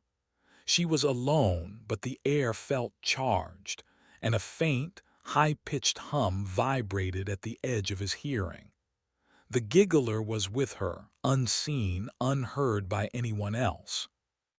"No," Samir said, his voice commendably steady. "I haven't seen him." Lorna walked around the room, her eyes scanning every corner.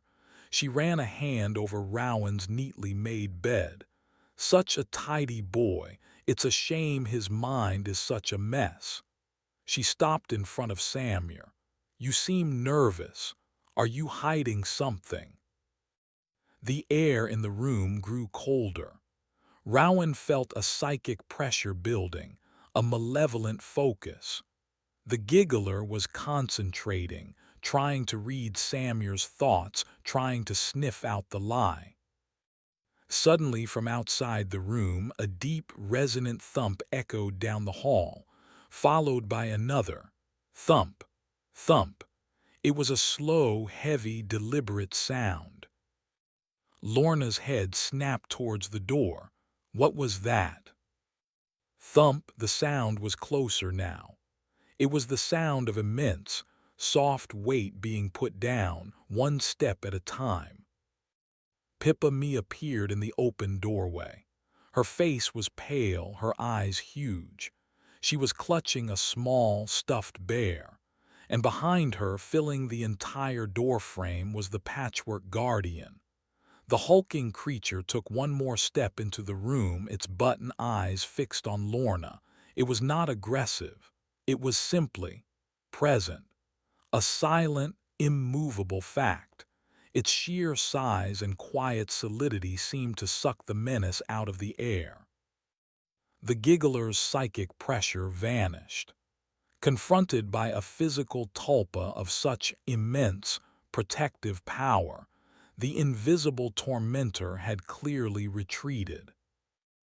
Lorna stared at the guardian, her condescending smirk gone, replaced by a flicker of genuine fear. She was a bully who had just run into a wall she could not push over. "What do you want, little girl?"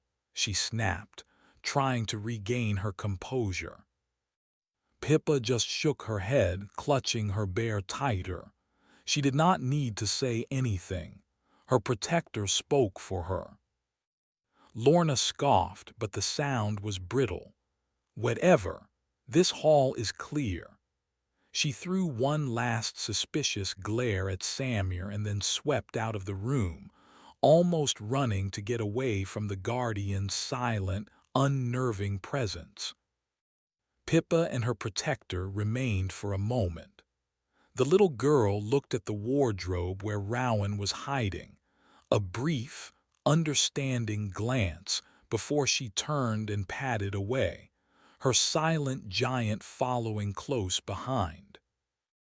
Rowan waited a full minute before slipping out of the wardrobe. He owed Pippa his freedom. "I have to go," he told Samuel. "The boat house, low tide." He slipped back into the hidden passages of the school, his mind racing. He had allies, small, scared, but real. He made his way towards the part of the island Okaro had warned him about, the marshes near the old chapel. It was the longest, most dangerous route, but it was the one least likely to be patrolled. He emerged from the school into a landscape that was utterly different from the rocky cliffs. Here, the ground was soft and marshy, sloping down to a shoreline choked with towering, whispering reeds. The moon finally broke through the clouds, casting a sickly, silver light on the wetlands. The air was still, and the roaring of the sea was muted here, replaced by the soft, constant rustle of the reeds. He moved carefully, testing the ground before putting his weight down, his shoes sinking into the mud. The reeds were tall, well over his head, and they surrounded him, creating a claustrophobic, rustling maze. Then he heard them, the whispers. At first he thought it was just the wind moving through the reeds, but the sound was too articulate. It was voices, faint, ethereal, tangled together, the last words of those who had tried to escape, Okaro's words. "You can't swim, so cold. The boat, it's gone. He saw me, Finch saw me." The voices were a ghostly chorus of despair, the psychic residue of failed hopes. Rowan pushed on, his teeth clenched, trying to block them out. But one voice rose above the others. It was clearer, more recent. A girl's voice, filled with a desperate, calculating anger, not just fear. Not in the mind, in the name, the first name, the name he buried. Rowan stopped dead, his feet sinking in the cold mud. The first name. What did it mean? A weakness, a secret, a name Finch had buried, a clue. He strained to hear more from that one voice, but it was gone, subsumed back into the collective, sorrowful murmur of the reeds. He was alone again in the silver moonlight, with a chilling, fragmented secret, and the cold, marshy ground trying to suck him down. Chapter 9. The Parliament of the Forsaken. The old boathouse stood on the edge of the whispering marshes, a skeletal, dilapidated structure half claimed by the sea. Its timbers were gray and splintered, encrusted with barnacles and draped in drying seaweed from the last high tide. The roof sagged in the middle, and most of its shingles were gone, leaving the rafters exposed to the sky like the ribs of a decaying beast. The tide was out, revealing a wide, muddy flat littered with slick, dark stones and the gnarled roots of the marsh reeds. Rowan was there first. He huddled inside the relative shelter of the boathouse, hidden in the shadows, his eyes scanning the path from the school. The air was cold and heavy with the smell of low tide, brine, mud, and decay. He clutched the cryptic message from the reeds, the first name he buried, turning it over and over in his mind. It felt important, a key he didn't know how to use. He didn't have to wait long. Two small figures emerged from the direction of the school, moving cautiously through the early morning mist. It was Samir and Pippa. Buddy the paper dragon trotted at Samir's heels, his form restored, his paper scales rustling softly. Behind Pippa, a silent and immense shadow detached itself from the gloom, the patchwork guardian. Its button eyes seemed to absorb the gray light, its presence a comforting weight in the tense atmosphere. They gathered in the deepest corner of the ruined boat house, a small parliament of frightened children. "I gave Pippa the note," Samir whispered, his breath misting in the cold air. "She said her guardian wanted to come. It was restless all night." Pippa nodded, her small face serious. "He doesn't like the quiet men," she said, her voice barely audible. Rowan understood she meant the prefects. The students' Finch had already turned. "They don't have any colors inside." It was a child's description, but it was chillingly accurate. They were husks, their inner light extinguished. "Thank you for coming," Rowan said, his voice low and urgent. "And thank you, Pippa, for what you did last night. You saved me." Pippa just hugged her stuffed bear tighter, her gaze fixed on Rowan. "We can't be the only ones," Samir said. "The other students, they must know something is wrong." "They're scared," Rowan countered. "Finch told them I'm the danger. It's easier for them to believe him. It's safer." He took a deep breath. "But we know the truth. Okaro told me about the chapel, about the foundation stone. He thinks we can use it to stop the archivist."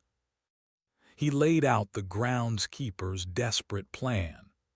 To lure the headmaster and his tulpa to the ancient chapel at the heart of the school, and to use the primal, thought-negating power of the altar stone to sever the creature's connection to Finch, or destroy it outright. Samir's eyes widened. "The chapel, but it's locked. No one is allowed in there except Finch." "It's a trap," Rowan admitted. "We have to make him bring it there. We have to give him no other choice." "How?" Pippa asked, her small voice cutting through the tension. "By threatening the only thing he really cares about," Rowan said, the idea taking shape in his mind as he spoke. "His legacy, his collection." He looked from Samir to Pippa, a wild plan forming. "His archive." The silence that followed was heavy. They were three children and their strange, imagined protectors against an ancient, brilliant man and his army of hollowed-out students. The plan was not just insane, it was suicidal. "He'll catch us," Samir said, shaking his head. "His prefects are everywhere, and Lorna, her giggler, can hear everything." "Not everything," Rowan said, a thought striking him. "Pippa, your guardian. When it was in the room, the giggler went silent. It was afraid." He looked at the towering, silent figure. The patchwork guardian was not a creature of malice or intellect.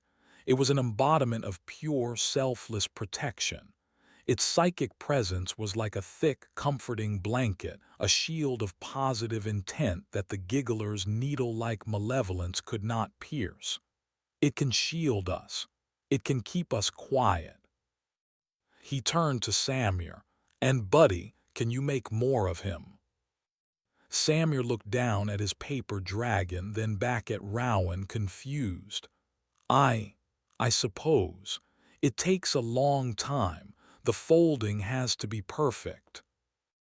"Not dragons," Rowan clarified. "Just distractions, birds, lots of them, simple ones, things that can fly, things that can make noise and draw attention." A glimmer of understanding dawned in Samir's eyes. The plan began to solidify, its desperate pieces clicking into place. A shield, a distraction and a target. Suddenly, from outside the boathouse, a twig snapped. Instantly, the patchwork guardian moved.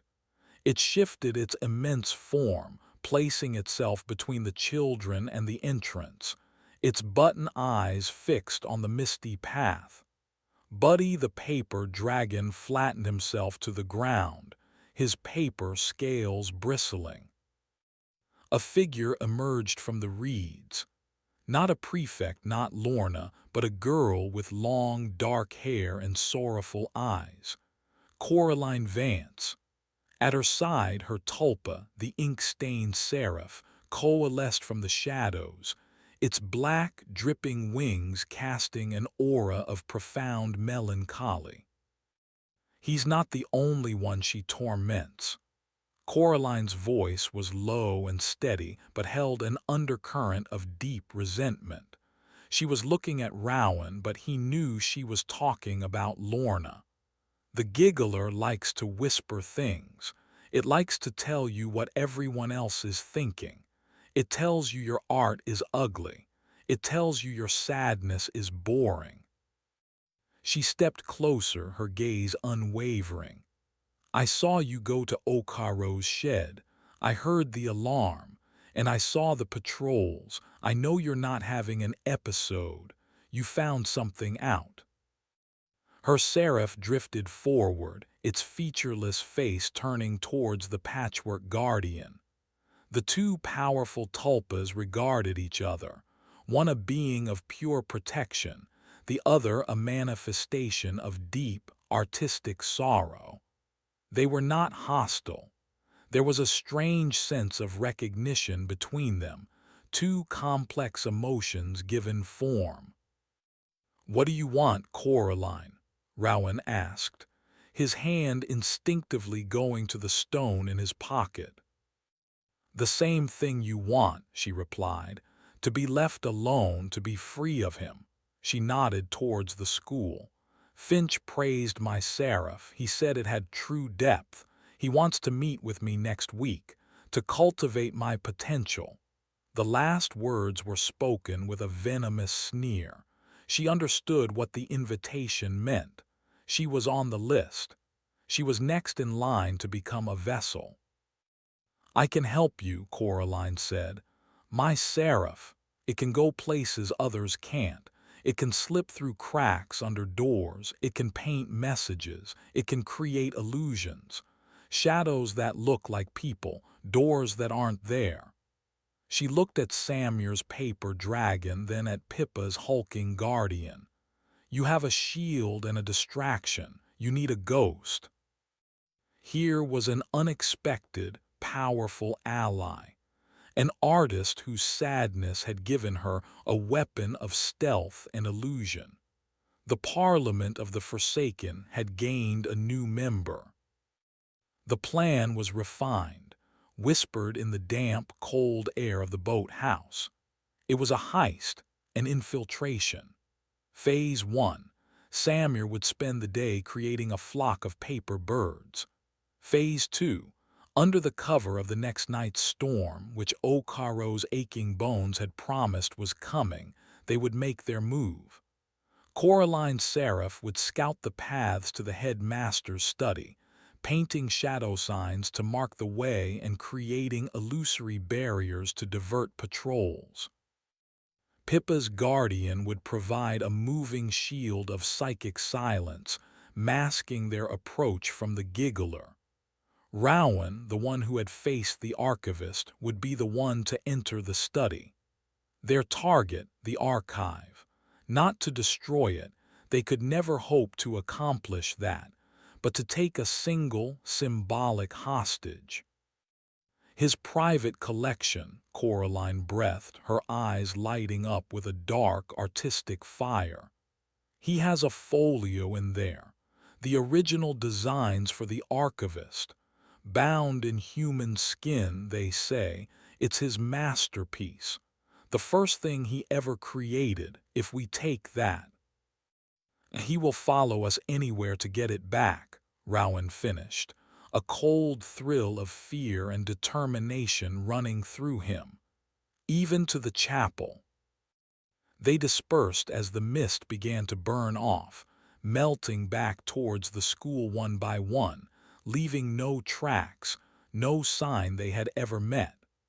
Rowan returned to the hidden world of the service tunnels, his heart pounding with the terrifying weight of their shared purpose.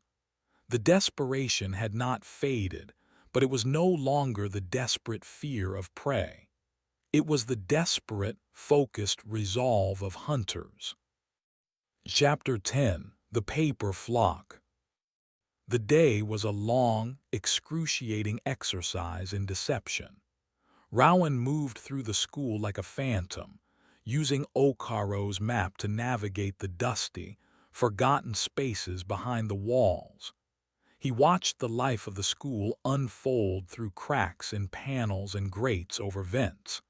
He saw Finch address the students at assembly, his face a mask of sorrowful concern as he spoke of Rowan's illness, and urged everyone to report any sightings for his own safety. He saw the prefects, Finch's quiet men, patrolling with a new, vigilant intensity. His primary task was to act as a lookout for Samir. His roommate had locked himself in their room, claiming a stomach ache, a plausible excuse after the previous night's drama. Through the ventilation grate that connected the service passage to their room, Rowan could hear the constant, soft rustle of folding paper. Samir worked with a feverish intensity Rowan had never seen in him. His desk was covered in sheets of paper taken from notebooks, art supplies, even old-school newsletters. His fingers, usually so careful and deliberate, flew in a blur of practiced motion. He was not making intricate dragons. He was mass-producing an army, simple, angular paper birds, cranes, dozens of them. They began to pile up on his bed, a silent, white flock waiting for a command. Buddy the paper dragon sat on the corner of the desk, a silent overseer. He seemed to understand the urgency of the task, occasionally nudging a fresh sheet of paper towards his creator with his snout. Meanwhile, Rowan watched as Coraline put her own part of the plan into motion. He saw her in the art studio, ostensibly working on a new painting. But her ink-stained serif was not on her canvas. The inky angel detached from her side and flattened itself against the floor, becoming a living shadow. It slid under the door and flowed down the corridor, a swift, dark current of sentient paint. Rowan, watching from a high grate, saw it move with impossible speed. It would reach an intersection, and a long, inky tendril would snake up the wall, painting a quick, cryptic symbol, a crescent moon, a starburst, before the creature would flow onward, scouting, marking a safe path. The most stressful moments were when Lorna Pike's patrol passed. She seemed drawn to their dormitory hall. Rowan would hold his breath in the dusty darkness of the crawlspace, listening. He could perceive the faint, psychic hum of the giggler, a discordant note in the air. He would see Lorna pause outside room 2B, her head tilted as if listening to a whisper in her ear. During one of these pauses, Rowan heard a new sound from the room, a deep, soft thump, and then another. Pippa had arrived. He strained to see through the grate. The little girl was sitting on Rowan's bed, across from Samir's growing mountain of paper birds. The patchwork guardian stood silently behind her, a colossal, calming presence in the small room. As Lorna lingered outside, the hum of the giggler faded, its prying malice neutralized by the guardian's protective aura. Lorna, frustrated and finding nothing, eventually moved on. Their shield was working. Night fell, and with it the promised storm.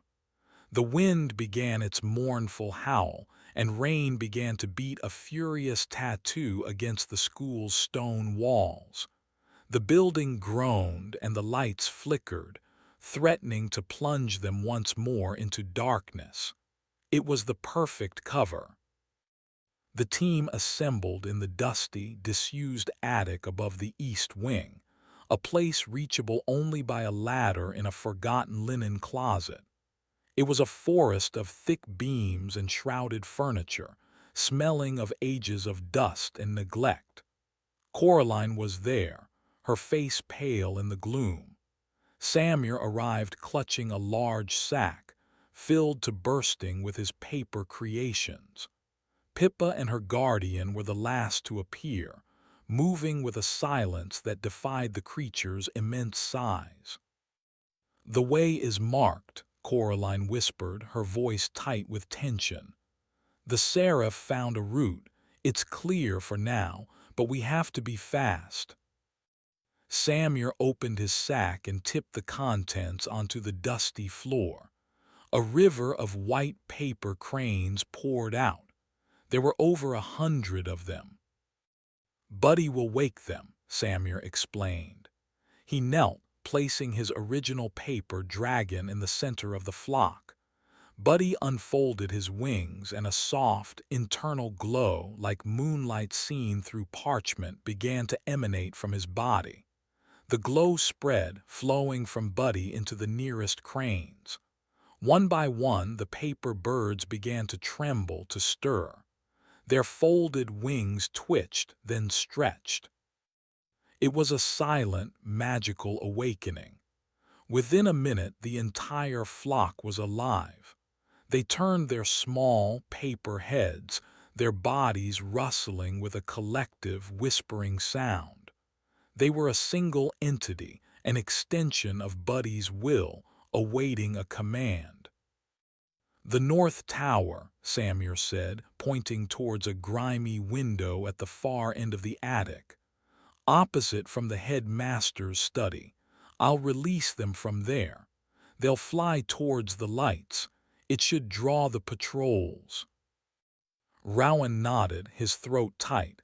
"Pippa, we need your shield." The little girl took his hand in Samuel's. The patchwork guardian loomed over them, and Rowan felt its calming presence settle over him like a heavy blanket. The frantic, terrified beating of his own heart seemed to quiet, shielded from any psychic listeners. "Coraline," Rowan said, looking to the artist, "you and your seraph are with me. We're going for the hostage." They moved out, a small band of renegades on an impossible mission. Samuel and Pippa went one way, towards the North Tower, the Guardian's silent presence masking their footsteps and their fear. Rowan and Coraline went the other, following the shadowy, ink-drawn symbols that only they could see, leading them towards the heart of the spider's web, the Headmaster's study. They moved through the school's secret skeleton, down narrow staircases and through passages that groaned with the force of the storm. The wind shrieked outside and the rain lashed the windows, providing a perfect symphony for their infiltration. Coraline's seraph flowed ahead of them, a silent, dark scout, its inky form melting into the shadows. They reached the corridor outside the study. It was empty. The door stood at the far end, an imposing slab of dark oak. "Now," Rowan whispered. From across the school, a new sound joined the storm. It was a faint, frantic rustling, growing rapidly in volume. It was the sound of 100 pairs of paper wings beating against the air. Rowan and Coraline flattened themselves into an alcove as the school erupted. Shouts echoed from the floors below. The alarm bell began to toll its frantic, urgent rhythm. They heard the heavy, running footsteps of prefects. "What in God's name is that?" a voice yelled. "They're everywhere, flying down the halls," another shouted in confusion. Samir's flock had been unleashed. The distraction was working. "This is it," Coraline said, her seraph coalescing beside her. "The study door is locked, electronically." "Can you?" Rowan began. "No," she said, "but the seraph can." The inky creature flowed towards the door. It did not try the lock. Instead, it flattened itself and seeped into the small gap at the bottom of the door, disappearing into the headmaster's sanctum. For a tense 30 seconds, nothing happened.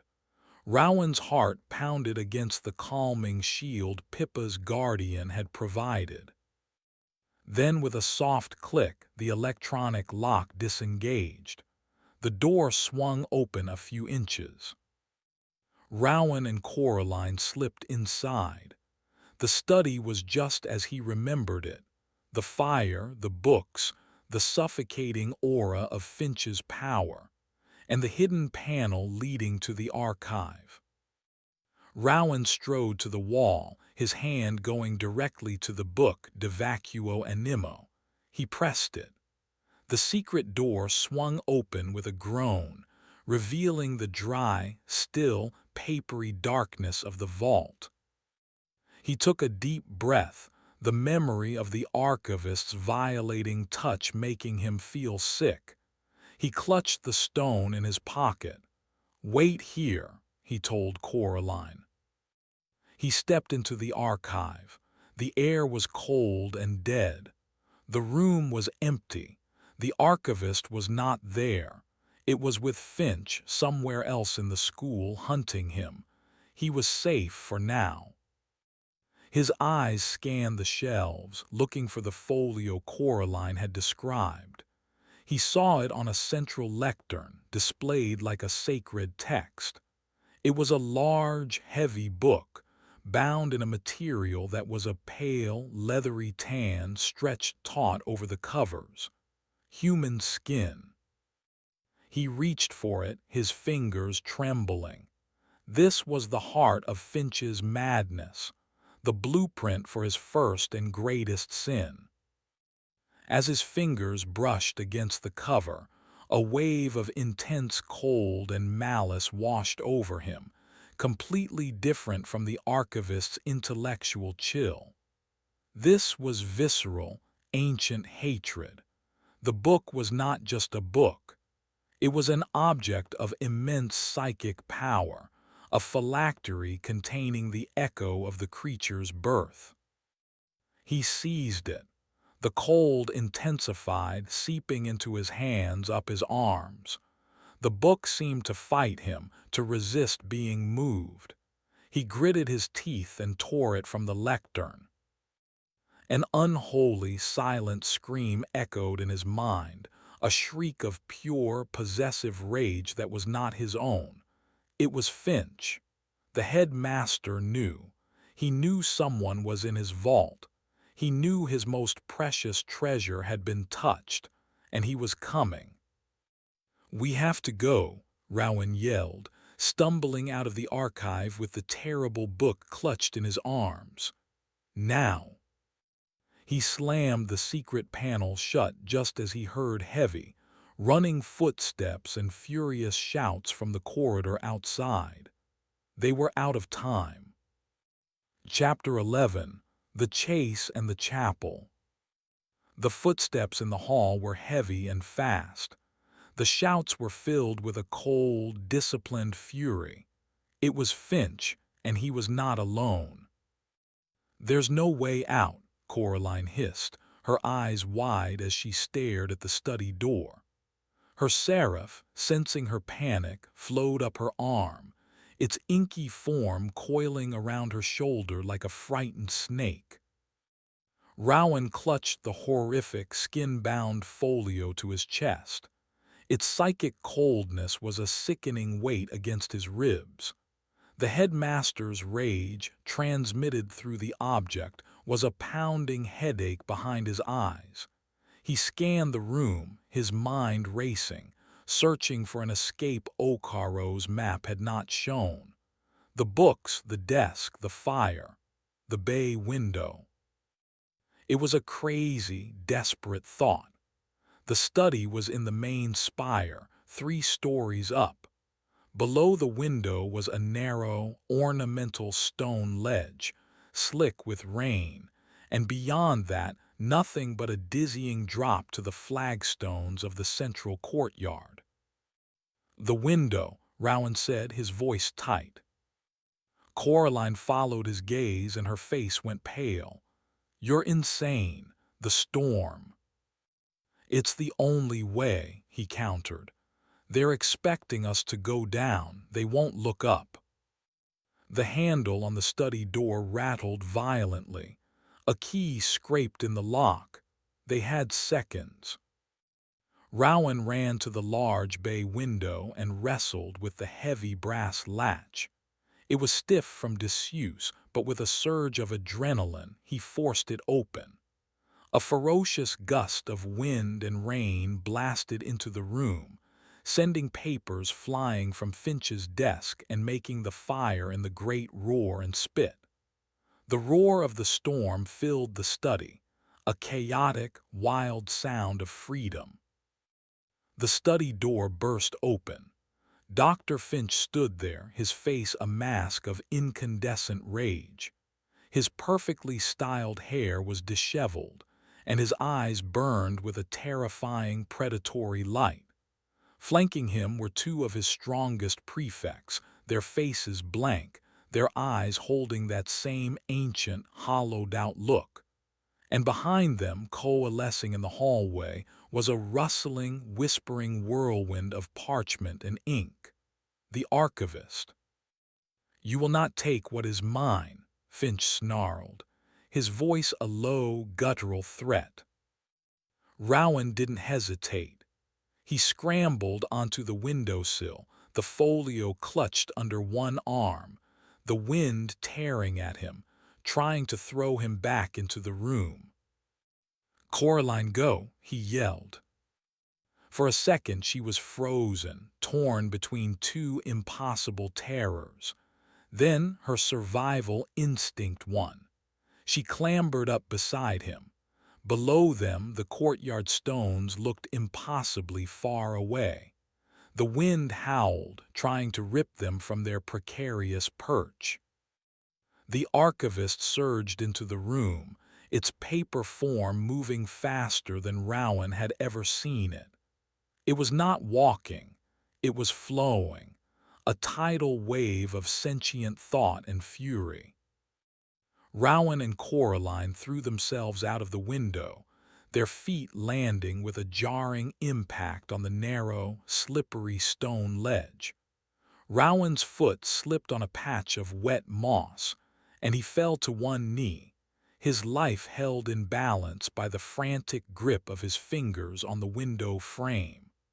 The folio slipped from under his arm, skittering towards the edge of the ledge. He lunged, grabbing the book just before it could fall into the abyss. Coraline, pressed flat against the stone wall, her knuckles white, watched with horrified eyes. Inside the study, the archivist reached the window.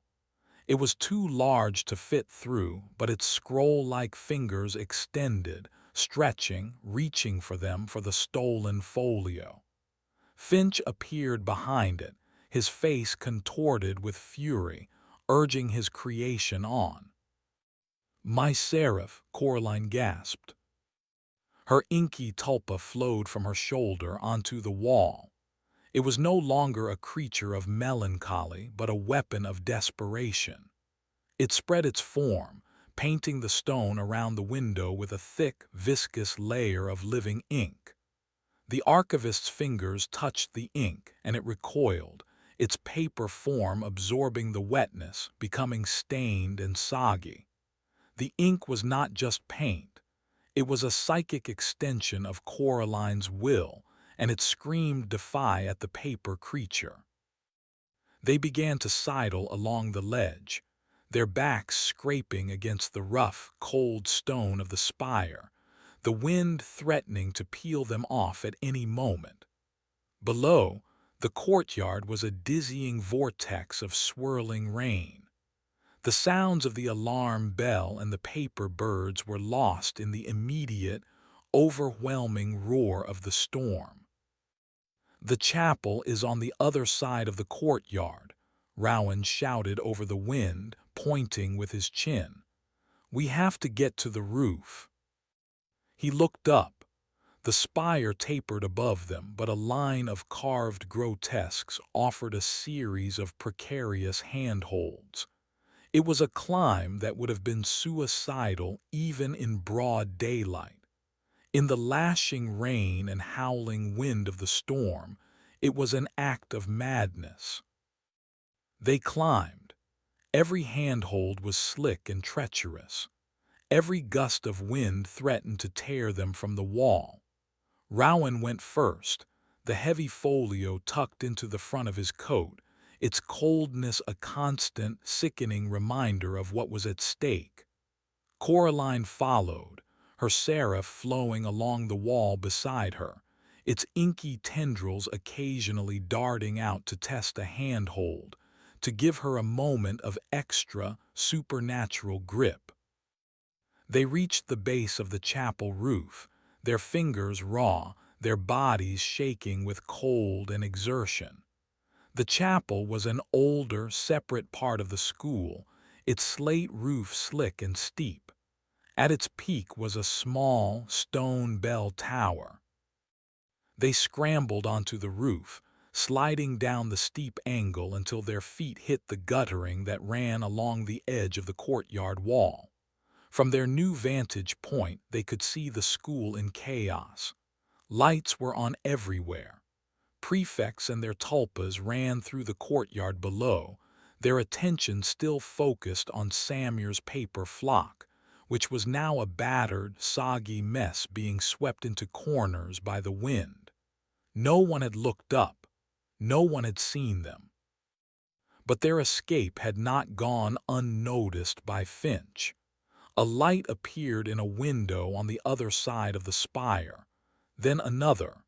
He was moving through the school, cutting them off, anticipating their destination. "We have to get inside the chapel," Rowan said, his teeth chattering. "The main doors will be locked." "The bell tower," Coraline said, pointing upwards. "The louvres are broken. We can get in through there." They made their way along the narrow guttering, then began another treacherous climb up the steep pitch of the chapel roof. They reached the small stone bell tower, its single, ancient bell hanging dark and silent within. They slipped through the broken wooden slats and dropped into the belfry, landing on a floor thick with dust and pigeon droppings. They were inside. A narrow, winding stone staircase led down into the darkness. They descended, emerging into the main body of the chapel. The air was cold, still, and smelled of stone, wax, and something else, a deep, earthy scent like a freshly opened grave. It was a simple, cavernous space, with rows of wooden pews and a high, vaulted ceiling that was lost in shadow. Moonlight filtered through a large, stained-glass window high on the far wall, cast long, distorted beams of colored light across the room. At the front of the chapel, on a raised dais, stood the altar. It was not the ornate wooden table Rowan had expected. It was a single, massive, unadorned block of black stone. It looked far older than the rest of the chapel, as if the building had been constructed around it. This was it, the foundation stone, Okaro's conceptual dead spot. The main doors of the chapel burst open with a resounding crash. Dr. Finch stood there, silhouetted against the stormy night. He was drenched, his clothes soaked, but he seemed not to notice. His eyes, burning with an unholy light, fixed on the folio in Rowan's arms. Behind him, the archivist squeezed its huge frame through the doorway, its paper skin stained and dripping, pages torn, but its presence as menacing as ever. It was damaged, but its cold, intellectual fury was undiminished. "You have led me on a merry chase, children," Finch said, his voice dangerously soft. He took a step into the chapel. "And you have made a grave error. You have brought my most precious creation to the one place on this island I have forbidden it to enter." He looked at the great stone altar, and for the first time, Rowan saw a flicker of something like fear in the headmaster's eyes. "But it does not matter," Finch continued, regaining his composure. "You have no comprehension of the power you are trying to meddle with. Give me the folio." Rowan backed away, pulling Coraline with him. They retreated towards the dais, towards the ancient stone altar. "This is your last chance," Finch warned, his voice rising. "Return what you have stolen, and I will make your ends quick. Defy me, and I will let the archivist unmake you page by page." The archivist began to advance down the central aisle, its soggy form rustling with a sound like wet leaves. Coraline's seraph flowed from her arm, spreading across the floor in front of them, a defensive barrier of pure, defiant shadow. The confrontation had come. The children, the monster, and the madman, all gathered in the ancient, sacred space. The final pieces were on the board. Chapter 12: The Unwritten Page. The archivist advanced, its presence a sucking void of intellectual malice. The air in the chapel grew heavy, charged with the psychic energy of the impending conflict. Coraline's seraph spread before them, a pool of living darkness that hissed and writhed where the moonlight touched it. The paper creature paused at the edge of the shadow, its blank face tilted as if assessing this new obstacle. "A pretty trick," Finch sneered from the chapel entrance. "A shadow puppet's defiance. It will not save you." He raised a hand, and the archivist surged forward, wadding into the seraph's inky defense. The moment the two tulpas met, the chapel was filled with a silent, violent struggle. The seraph lashed out, its tendrils of shadow wrapping around the archivist's legs, the ink soaking into the parchment, weakening its structure. But the archivist was immensely powerful. It tore through the shadows, its scroll fingers ripping at the inky forms. Where it touched, the seraph's shadows sizzled and dissolved, unable to maintain their form against such a focused, malevolent will. Coraline cried out, stumbling back as if she had been physically struck, the feedback of her creation's pain lancing through her. The seraph was losing. It was a creature of art and sorrow, not a soldier. It could delay, but it could not win. "The stone!" Rowan yelled, grabbing Coraline's arm and pulling her backward up the steps of the dais. "Get on the stone." He half threw, half pushed her onto the top of the massive black altar. He scrambled up after her, the skin-bound folio clutched to his chest. He stood on the cold, flat surface of the foundation stone, his heart hammering. The moment his feet touched the stone, he felt it. It was a profound and utter nullness. The psychic hum of the school, the oppressive weight of Finch's rage, the cold malevolence of the folio, it all vanished, cut off as if by a switch. On this stone there was only the physical world, the cold, the damp, his own ragged breathing. It was an island of reality in a sea of madness. The archivist, having torn through the last of the seraph's defenses, lunged for the dais. It placed one paper hand on the edge of the first step and then its foot. Nothing happened. The stone of the dais was just stone. The creature began to climb the steps, its rustling form seeming to grow larger, more menacing as it neared them. "It's not working," Coraline cried, her seraph now a pathetic, wounded puddle of ink at the base of the altar. "It's not the dais," Rowan realized, his mind racing.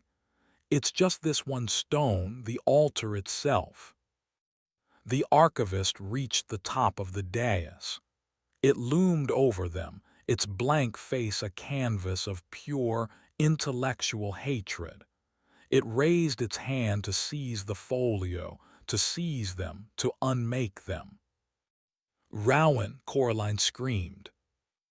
In that final, desperate second, Rowan understood. The stone did not project a field. It was not a shield. It was a void, a conceptual dead zone.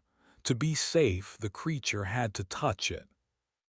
He took the folio, the source of Finch's power, the blueprint of the archivist's soul, and he did the one thing the headmaster would never have anticipated. He did not try to destroy it. He did not use it as a shield. He placed it flat on the surface of the altar stone. The effect was instantaneous and absolute. The moment the skin-bound cover, an object saturated with psychic energy and complex thought, made contact with the unthinking, primal reality of the ancient stone, it was like a short circuit of the soul. The archivist froze. A violent tremor ran through its entire body. The ink in its veins flashed, then went dead black. The pages of its skin, covered in complex, crawling script, suddenly went blank.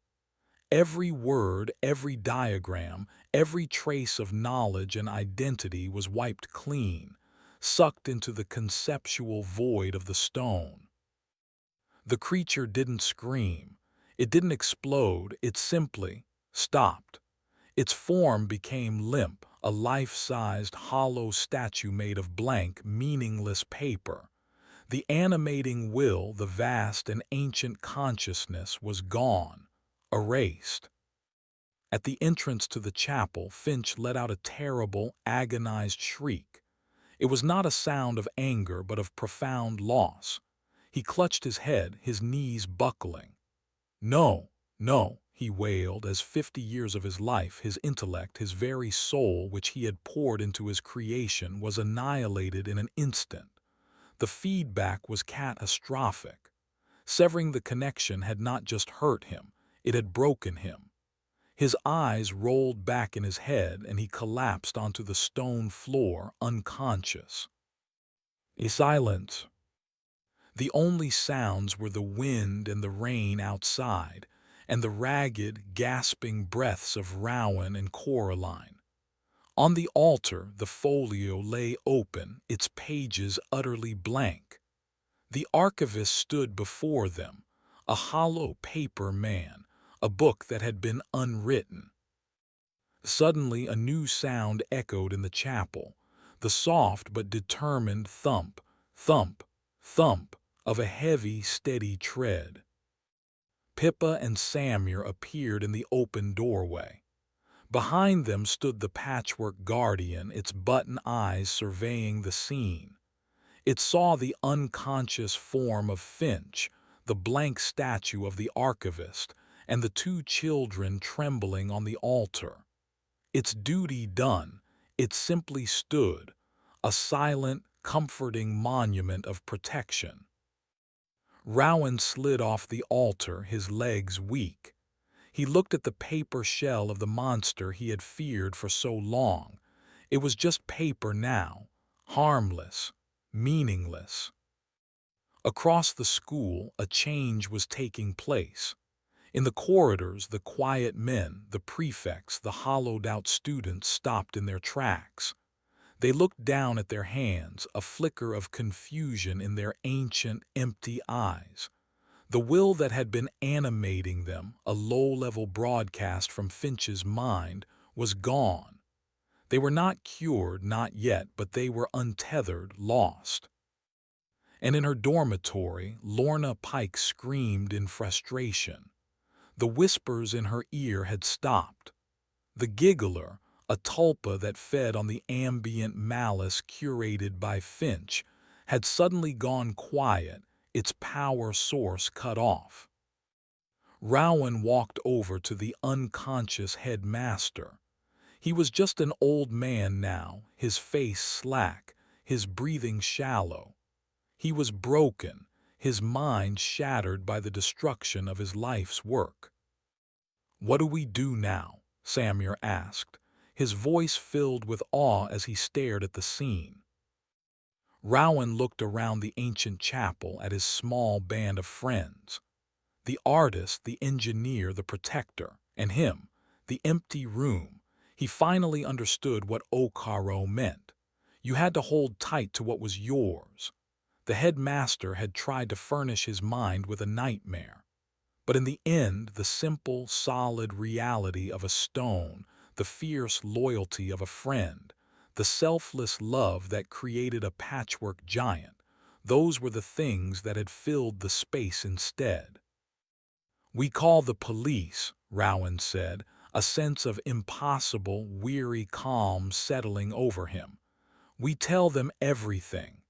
He looked at the folio on the altar, its cover of human skin, its blank pages, and we show them the proof.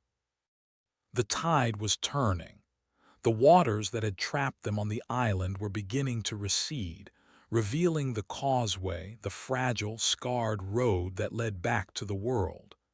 It would be a long time before the island gave up all its ghosts, before the damage Finch had done could even begin to be understood. But for the first time since he had arrived, Rowan Calloway felt the silence in his own mind not as an absence, but as a victory. It was his. It was clean. It was free. Chapter 13. The Warden. The silence in the chapel was a fragile, crystalline thing. It was the silence of a held breath after a great explosion. Finch lay broken on the floor. The archivist stood as a hollow monument to its own demise. On the altar, the folio's blank pages seemed to absorb the faint moonlight, a testament to their victory. For a fleeting moment, Rowan allowed himself to feel it, the clean, quiet relief of survival. "We did it," Samir whispered, his voice trembling with disbelief. He reached out and touched one of Buddy's paper wings, as if to reassure himself that his own simple, good creation was still real. Pippa slid off the altar and ran to her guardian, burying her face in the soft, quilted fabric of its leg. The giant stood impassively, its protective duty fulfilled. Coraline, her face pale and streaked with rain, slowly coaxed her seraph from its wounded, puddled state. The inky angel began to reform, its shape unsteady, its wings drooping with exhaustion. Rowan took a deep breath, the cold, earthy smell of the chapel filling his lungs. "Okaro, he'll have a phone or a radio. We have to tell someone what happened here." He started to slide off the altar, his mind already shifting to the next logical step, the path back to the real world. That was when the chapel doors swung open again. It was not Finch. It was Nurse Hetty Gable. She stood framed in the doorway, her white uniform immaculate, a stark contrast to the storm-tossed children. She was not panicked or afraid. Her face was a mask of cold, professional calm. Her pale eyes took in the scene with unnerving speed. The unconscious headmaster, the blank paper statue, the folio on the altar, the children. Behind her stood two burly men Rowan had only ever seen moving furniture or carrying heavy supplies. They were not faculty, they were muscle. And floating silently behind Nurse Gable's shoulder was her own tulpa, the diagnostician. The sphere of polished steel glinted in the dim light, its array of antique scalpels and syringes clicking softly as it rotated, assessing them all as if they were specimens in a jar. "It appears there has been a significant incident," Nurse Gable stated, her voice devoid of emotion. It was the same tone she might use to describe a scraped knee. "The headmaster has suffered a severe neurological event. The children are clearly in shock." She looked directly at Rowan, her eyes cold and hard, "and are suffering from a collective, violent hysteria." She had rewritten the narrative in 2 sentences. They were no longer heroes. They were patients. "He's the monster," Coraline spat, stepping forward, her seraph rising defensively behind her. "He tried to kill us. Look." She pointed a trembling finger at the blank, hollow form of the archivist. Nurse Gable's gaze flickered to the paper statue. A flicker of something, surprise, annoyance, crossed her features before being suppressed. A fascinating catatonic manifestation, the result of extreme psychic trauma, no doubt. She gestured to the two men. "Secure the patient and retrieve the headmaster's personal effects." The two men moved forward with practiced efficiency.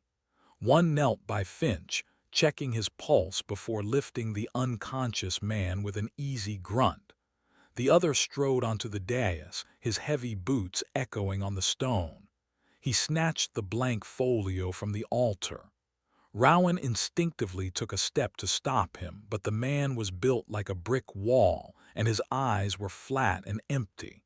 He had the same hollowed-out look as the prefect's, but older, more ingrained. He was one of Finch's long-term successes.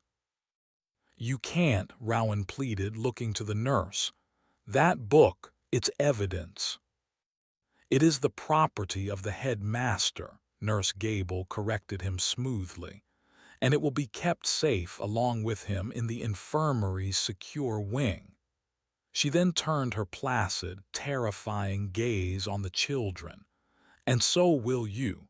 All of you require immediate observation for your own well-being." "No," Pippa said, her small voice clear and defiant. She stood in front of her guardian, her arms outstretched. "You can't take us."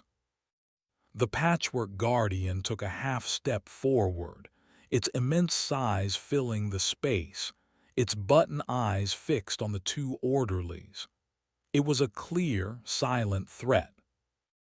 Nurse Gable's smile was thin and sharp like a razor blade. "Oh, my dear, I believe you are mistaken."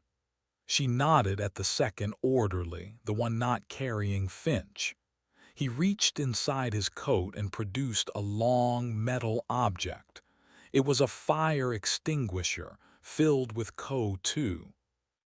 He aimed the nozzle at the patchwork guardian and fired.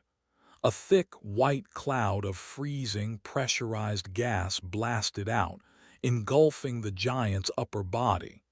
There was no sound of pain, but the effect was devastating. The damp, fabric skin of the guardian instantly stiffened, freezing solid. The intricate stitching became brittle. Where the gas hit its shoulder, a huge, frosty patch appeared, and the fabric tore with a sound like ripping canvas. The patchwork of a lifetime of love and protection ruined in a second. Pippa screamed, a raw, heartbroken sound. Her guardian staggered back, wounded, its very essence violated by the cold. It was a creature of warmth and comfort, and the icy blast was anathema to it. The first orderly, carrying Finch, was already gone. The second one, his face impassive, turned his attention to the children. "You will come with me. Now," Nurse Gable ordered. "Your companions will be taken to the kennels for containment. It is the rule." There was no choice. To fight was to risk their tulpas being permanently harmed. Coraline's seraph dissolved into an ink stain on the floor, flowing away to hide. Samuel frantically folded Buddy into a small, compact square and shoved him in his pocket. Defeated, they allowed themselves to be herded out of the chapel. As they left, Rowan glanced back. The second orderly was approaching the blank, motionless form of the archivist. He wrapped his thick arms around the paper statue and lifted it, carrying the hollow shell away as if it were just another piece of furniture. The victory had lasted less than 10 minutes.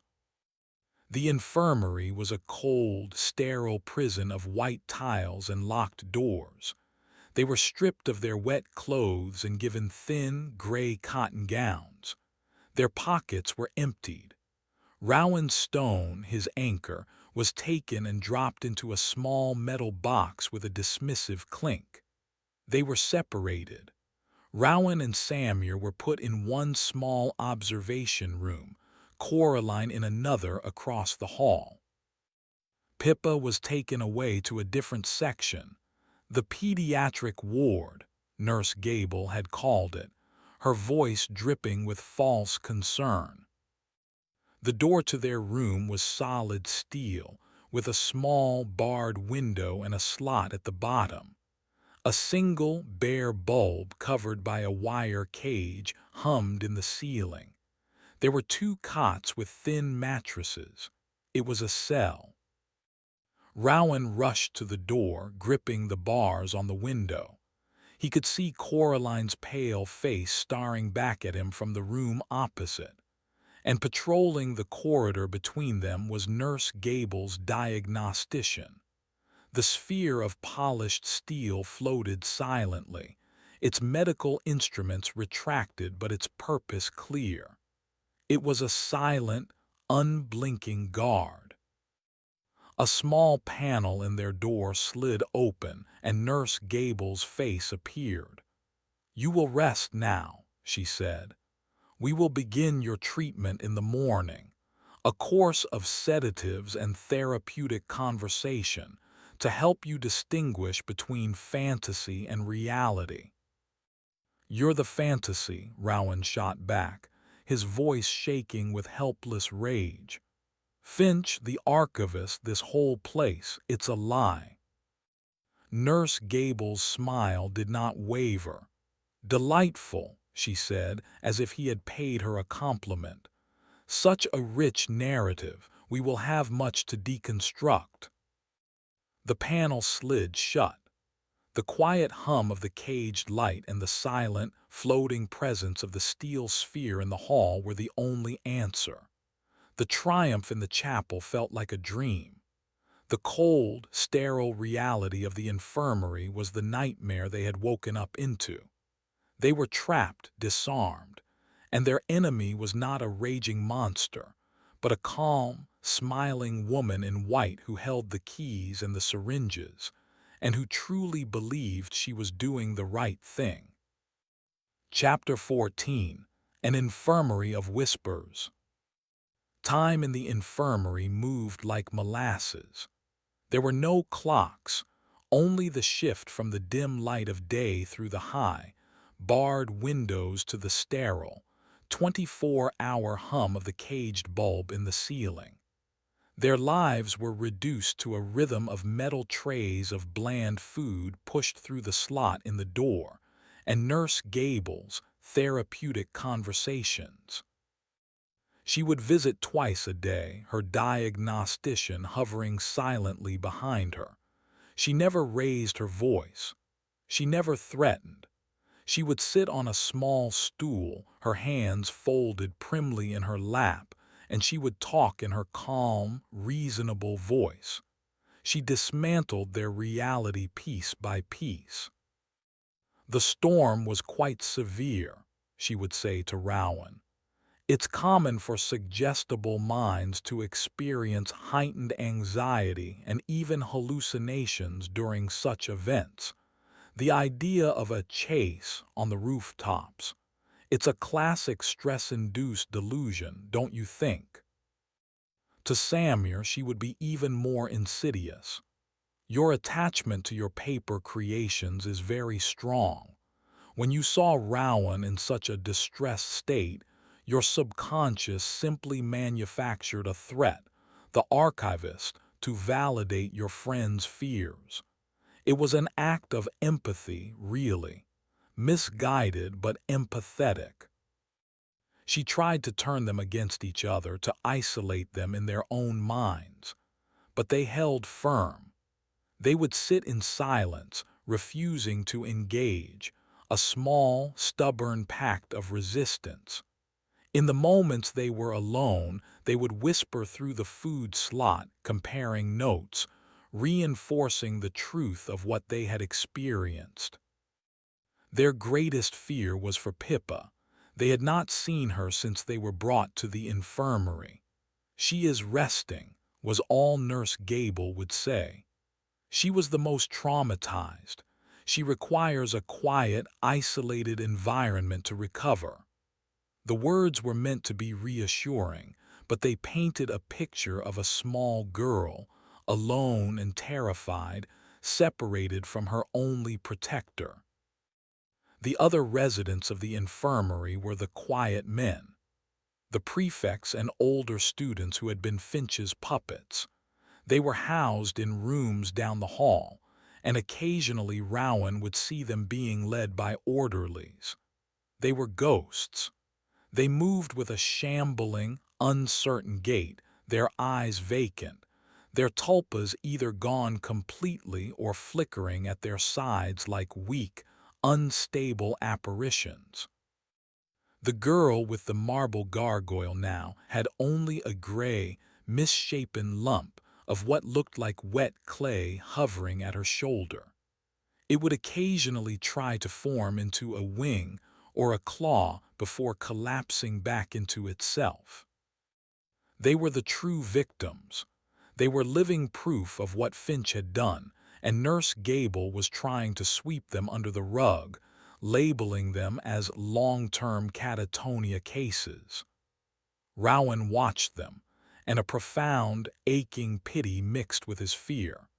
He saw his own potential fate in their empty eyes. One afternoon, as an orderly was leading the gargoyle girl back to her room, she stumbled near Rowan's door. For a split second her vacant gaze met his, and in that second he saw it, a flicker, a tiny spark of the person she used to be, trapped deep inside. Her lips moved and she breathed a single, almost inaudible word. "Help!" Then the emptiness returned and the orderly pulled her along. But the moment had happened. It was a message from the abyss. They weren't completely gone. There was still someone inside. That night Rowan was lying on his cot staring at the ceiling when he heard a faint, rhythmic tapping.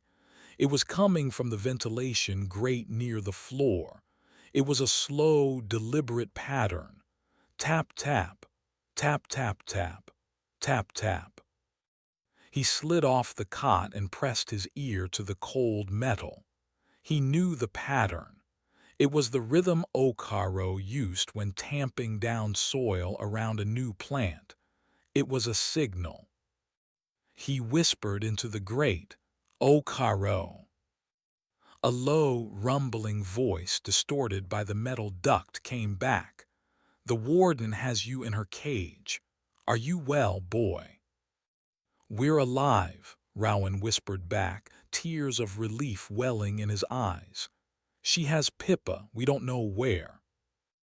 "The old pediatric wing, in the West Tower. It's been abandoned for years, a place to store the ones who break," Okaro's voice rumbled. "She's trying to ride out the storm. She sent word to the mainland. A private medical transport is coming for Finch in 2 days. She'll tell them the rest of us are quarantined. A viral outbreak. By the time anyone gets suspicious, she'll have you all sedated and compliant. Her perfect, quiet little hospital." 2 days. They had 2 days. "The tulpas," Rowan asked desperately, "our companions." "In the basement kennels. A series of reinforced storage rooms. The Guardian is there. It's weak. She's keeping the cold on it." Rowan's mind raced. An idea born of desperation and the memory of Coraline's tulpa began to form. "Oh, Caro, can you get something to Coraline? In the room across the hall. The vents all connect. What does she need?" "Ink," Rowan whispered, a mad plan taking shape. "And a pen, the kind with a metal nib, and tell her the diagnostician runs on electricity." The next morning, when the food trays were delivered, Coraline's contained a small, unnoticed addition tucked into a bread roll. A leaking pot of black drawing ink and a single, sharp metal pen nib. The plan was set. They would wait for the darkest part of the night, the hour before dawn when the patrols were lightest. Their target was the infirmary's central junction box, located in a closet at the end of the hall. Coraline, the ghost of their little group, would be the key. That evening, as the infirmary settled into its nightly, drugged quiet, Rowan looked through the slot in his door. The diagnostician floated on its silent, programmed path, a steel guard on a predictable route. Coraline was watching from her own door, her face set with a grim determination he had come to rely on. The whispers in the infirmary had given them a purpose. The escape was on. They were going to get Pippa back. Chapter 15. The Unraveling. The hour before dawn was a pit of silent, breathless dark. The only light in the infirmary corridor was the emergency glow from a single panel near the nurse's station. The diagnostician made its slow, silent patrol, its polished surface reflecting the dim light in a distorted, fisheye lens. It was a predictable pattern. Down the hall, a soft hum as it neared the end of its track, a pause, and then the slow journey back. In her cell, Coraline worked. She poured the ink Okaro had sent into her palm. She closed her eyes, and with a shudder of concentration, the ink began to move. It was weak, lacking the power it had when her emotions were running high, but her seraph was still there. A small, desperate puddle of her will coalesced, detaching from her skin. It flowed to the floor, a slick of living shadow. She lay on the ground, her face pressed to the food slot, watching the diagnostician's patrol. "Now," she whispered, her voice barely a breath. The ink-stained seraph slid under her door. It moved across the tiled floor, a patch of darkness so complete it was nearly invisible in the gloom. It flowed towards the electrical closet at the end of the hall. The door was locked, but the seraph was not a physical thing. It seeped through the crack at the bottom. Inside the closet, it swarmed over the main junction box. Coraline had given it a single, simple instruction. With the sharp, metal pen nib held in a tiny, focused tendril, it pierced the insulation of two main wires and then connected them. There was a sharp, crackling FZZZZT sound from the end of the hall. A shower of blue sparks erupted from the closet door. Every light in the corridor, including the emergency panel, went out. The infirmary was plunged into absolute deafening blackness. The floating steel sphere of the diagnostician, its power cut, simply fell. It hit the tiled floor with a heavy, metallic clang and a clatter of extending instruments, then was silent and still. In the chaos, the electronic locks on the cell doors had failed, defaulting to unlocked. Rowan pushed his door open. A second later, Coraline and Samuel were in the hall beside him. The first part of the plan had worked. "The West Tower," Rowan urged, his voice a low whisper. "Pippa." Navigating the school in the dark was a new kind of nightmare. Without Finch's psychic control, the atmosphere of the place had changed. It was not the ordered, top-down menace they had fought before. It was unraveling into anarchy. They heard a crash from one of the common rooms, followed by a brutish roar of triumph. They peered around a corner and saw Ferdy Jones, the bully, standing on a table. His tulpa, bite mark, the creature of mud and sharp pebbles, was larger now, swollen with its creator's newfound aggression. A small gang of other students with physically powerful tulpas stood with him. Ferdy was carving out his own little kingdom in the power vacuum. They retreated, finding another route. The psychic chaos was palpable. Weak, half-formed tulpas, born of the general fear and confusion of the student body, drifted through the halls like smoke. They were pitiful, directionless things, but they made the journey unpredictable and fraught. They reached the heavy, locked door to the basement kennels. "How do we get in?" Samuel whispered. Coraline's seraph, weary but resolute, flowed to the keyhole. It was an old mechanical lock, not electronic. The seraph seeped inside, and with a series of delicate, clicking sounds, the tumblers turned. The lock disengaged. The kennels were a series of cold, concrete rooms like a medieval dungeon. In one, they found Buddy, still folded into a tight square in a small box. Samuel scooped him up, whispering his relief. In another, they saw the wounded clay lump that had once been a gargoyle, lying listlessly on the floor. Then they found him. The patchwork guardian was slumped in the corner of the largest cell. A vent in the ceiling was blasting it with a constant stream of freezing air, Nurse Gable's cruel, calculated torture. Its fabric body was stiff and covered in frost, the tear in its shoulder a gaping, ugly wound. It was dormant, its protective spirit almost extinguished. "We have to warm him up," Rowan said.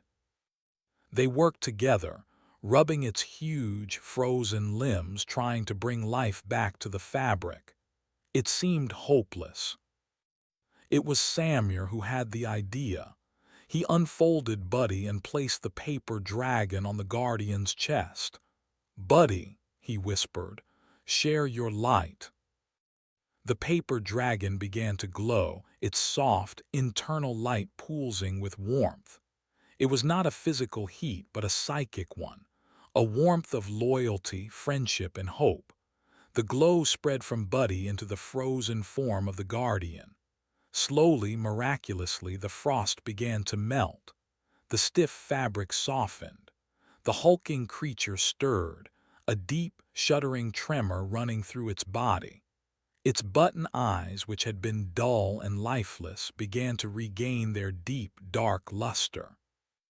Their protector was back. Their next destination was the West Tower. They moved with a new confidence, the immense, silent form of the guardian at their back. They found Pippa locked in a small, white room at the top of the tower. It was a nursery, complete with a small bed and faded paintings of cartoon animals on the walls. She was huddled on the bed, pale and terrified, but unharmed. The moment the door opened and she saw the guardian, she let out a cry of pure joy. She ran and threw her arms around its leg. The giant creature bent down, a movement of incredible tenderness, and gently nudged her with a hand made of old quilt scraps. The reunion was the first moment of pure, undiluted hope they had felt since their victory in the chapel. They were a team again, whole. Okaro's shed, Rowan said, his voice firm with renewed purpose. It's time to end this. They made their way back through the chaotic school, the guardian now acting as a living battering ram. When they encountered Ferdy's gang blocking a corridor, the guardian did not even slow down. It simply walked forward, its immense, implacable presence sending the bullies and their tulpas scattering in fear. They reached the side door that led to the cove. Freedom was just across the garden, but as Rowan pushed the door open, he stopped. Standing in the windy, pre-dawn gloom waiting for them was Nurse Gable. She was not alone. Flanking her were her two orderlies, and with them were a half-dozen of the quiet men, the hollowed-out prefects. Their eyes were still vacant, but they held long metal rods in their hands. They were mindless puppets, and Gable was pulling the strings, not with psychic power, but with simple, drilled-in authority. "You have been very naughty children," Nurse Gable said, her voice as calm and cold as the sea. "And now your treatment must become more intensive. You will be restrained and you will learn to be quiet." She had anticipated their escape route. Their path to the shed, to the outside world, was blocked by a wall of medicated institutional force. Chapter 16, The First Name. The confrontation in the pre-dawn gloom was a tense, silent standoff. On one side was Nurse Gable and her wall of institutional brutality. Hollowed-out students clutching iron rods, their faces blank, their obedience absolute. On the other was Rowan's small band of renegades, exhausted but defiant, shielded by the immense, love-stitched form of the patchwork guardian. "This is your final opportunity to comply," Nurse Gable said, her voice cutting through the wind. "Return to the infirmary. Resistance will only result in injury. It is for your own good." "You lost, Nurse," Rowan shot back, his voice bolder than he felt. "Finch is broken, it's over." A strange, thin smile touched Gable's lips. The headmaster was a visionary, but he was reckless. His methods were too theatrical. He was interested in creating a single masterpiece. "I am interested in order, in cleanliness, in a quiet, well-managed facility." She looked past them at the chaotic school behind them. "This island needs a firm hand. It needs a warden, not an artist." She was not his follower. She was his successor. She had been waiting for him to fall. The guardian took a step forward. A low, rumbling growl made not of sound, but of pure, protective intent emanating from its fabric form. The hollowed-out prefects took an involuntary step back, their drilled-in obedience warring with a primal fear of the giant. Gable's eyes narrowed. "Subdue the large one first," she ordered, her voice sharp. The orderlies and prefects advanced, raising their iron rods. The guardian braced itself, preparing to absorb the blows, to shield the children no matter the cost. But Rowan remembered, not in the mind, in the name, the first name, the name he buried, the whisper from the reeds. It was a clue about Finch, a way to hurt him, but Finch was already broken. What if the clue wasn't just for him? Gable was his most devoted student, his longest-serving acolyte. She knew all his secrets, but did she have her own? He looked at her perfect, starched uniform, her severe bun, her mask of professional calm. It was a persona, a tulpa of a different kind, built of discipline and denial instead of thought and sorrow. Who was she before she was Nurse Gable? Hetty, he said, the name feeling strange on his tongue. It was a guess, a shot in the dark based on her name tag. Nurse Gable paused, her focus entirely on directing the attack. Address me by my proper title, patient. That's not your real name, is it? Rowan pressed, his voice rising, trying to cut through the tension. Finch gave you that name when you came here. A good, sensible name for a good, sensible nurse. But it's not the name you were born with. He was bluffing, spinning a story out of a ghostly whisper, but he saw a flicker in her eyes. A micro-expression of shock and fury, so fast he almost missed it. He had hit something. What was your name before you became his perfect assistant? Rowan shouted, emboldened. Before he hollowed you out and put Nurse Gable inside, what name did he bury?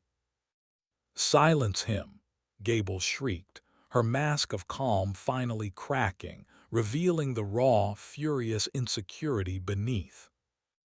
The prefect surged forward, but it was too late.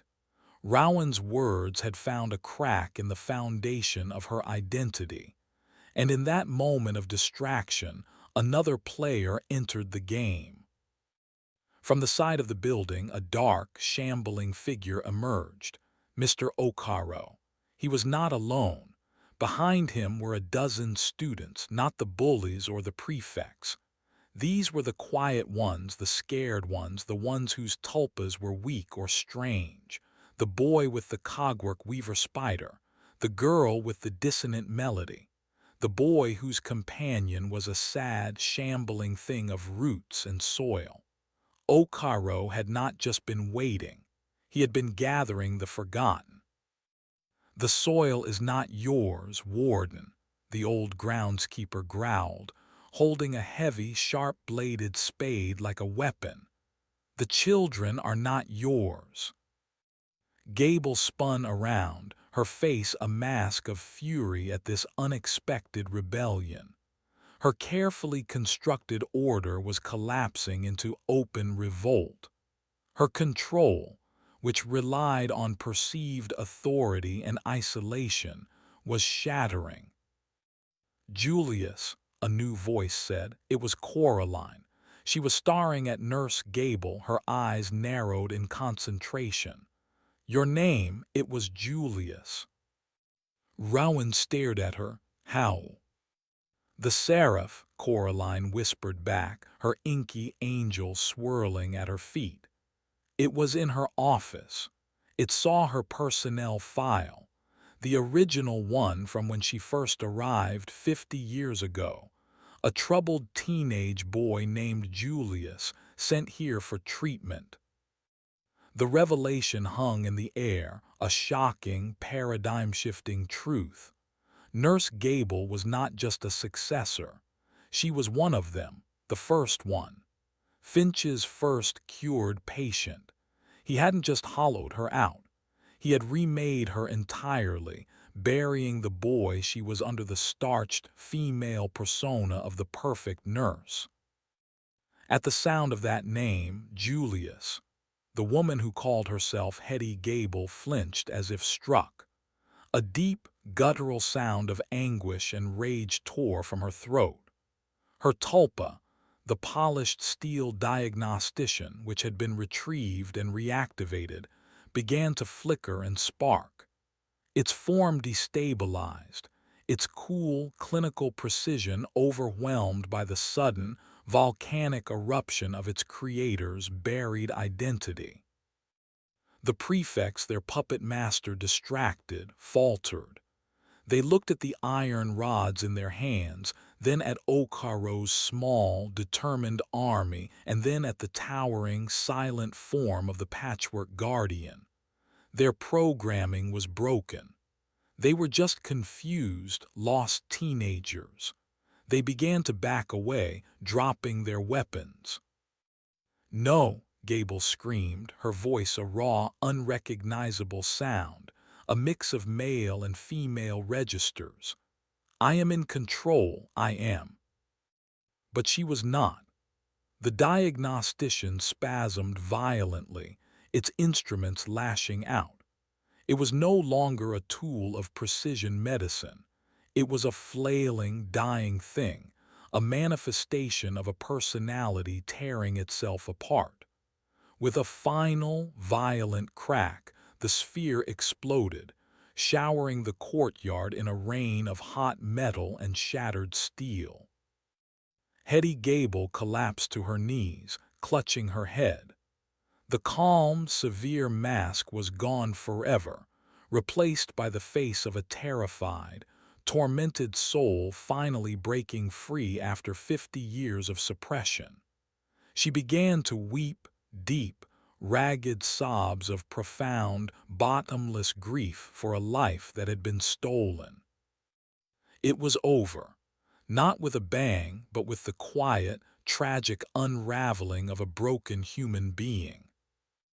The sky in the east was beginning to turn a pale, watery gray.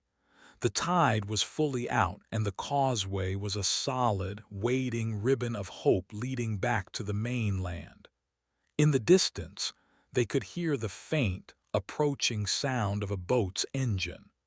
Okaro's call had been answered. The real world was coming. Chapter 17, Epilogue. The aftermath was a slow, difficult process of reclamation. St. Jude's Institute for Exceptional Children was shut down, its assets frozen, its dark history laid bare by the testimony of the children who had survived it. Finch and the woman who had been Nurse Gable were transferred to a secure psychiatric facility on the mainland, their minds too broken to ever stand trial. They were patients now, trapped in the labyrinth of their own making. The quiet men, the hollowed-out prefects, began a long, arduous journey back to themselves. With the oppressive psychic weight of Finch and Gable lifted, the sparks of their true selves, which Rowan had seen, began to grow. Therapists and doctors, real ones this time, worked with them, helping them rediscover the children they had been before their minds were stolen. Their tulpas began to reform, no longer monstrous or malformed, but true reflections of their slowly healing owners. The other students were returned to their families, the school's closure a strange, abrupt end to their exile.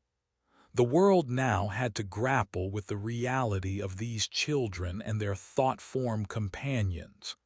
It was a new, strange chapter for humanity, one that started on a forgotten, storm-tossed island. Rowan, Samir, Coraline, and Pippa were the last to leave. They stood on the causeway with Okaro, waiting for the ferry that would take them home. The old groundskeeper had been offered retirement, but he had chosen to stay to be the island's caretaker, to help the soil heal. "What will you do now?" Okaro asked Rowan, his gruff voice softer than usual. Rowan looked at his friends. Samir was showing Pippa how to fold a perfect paper crane.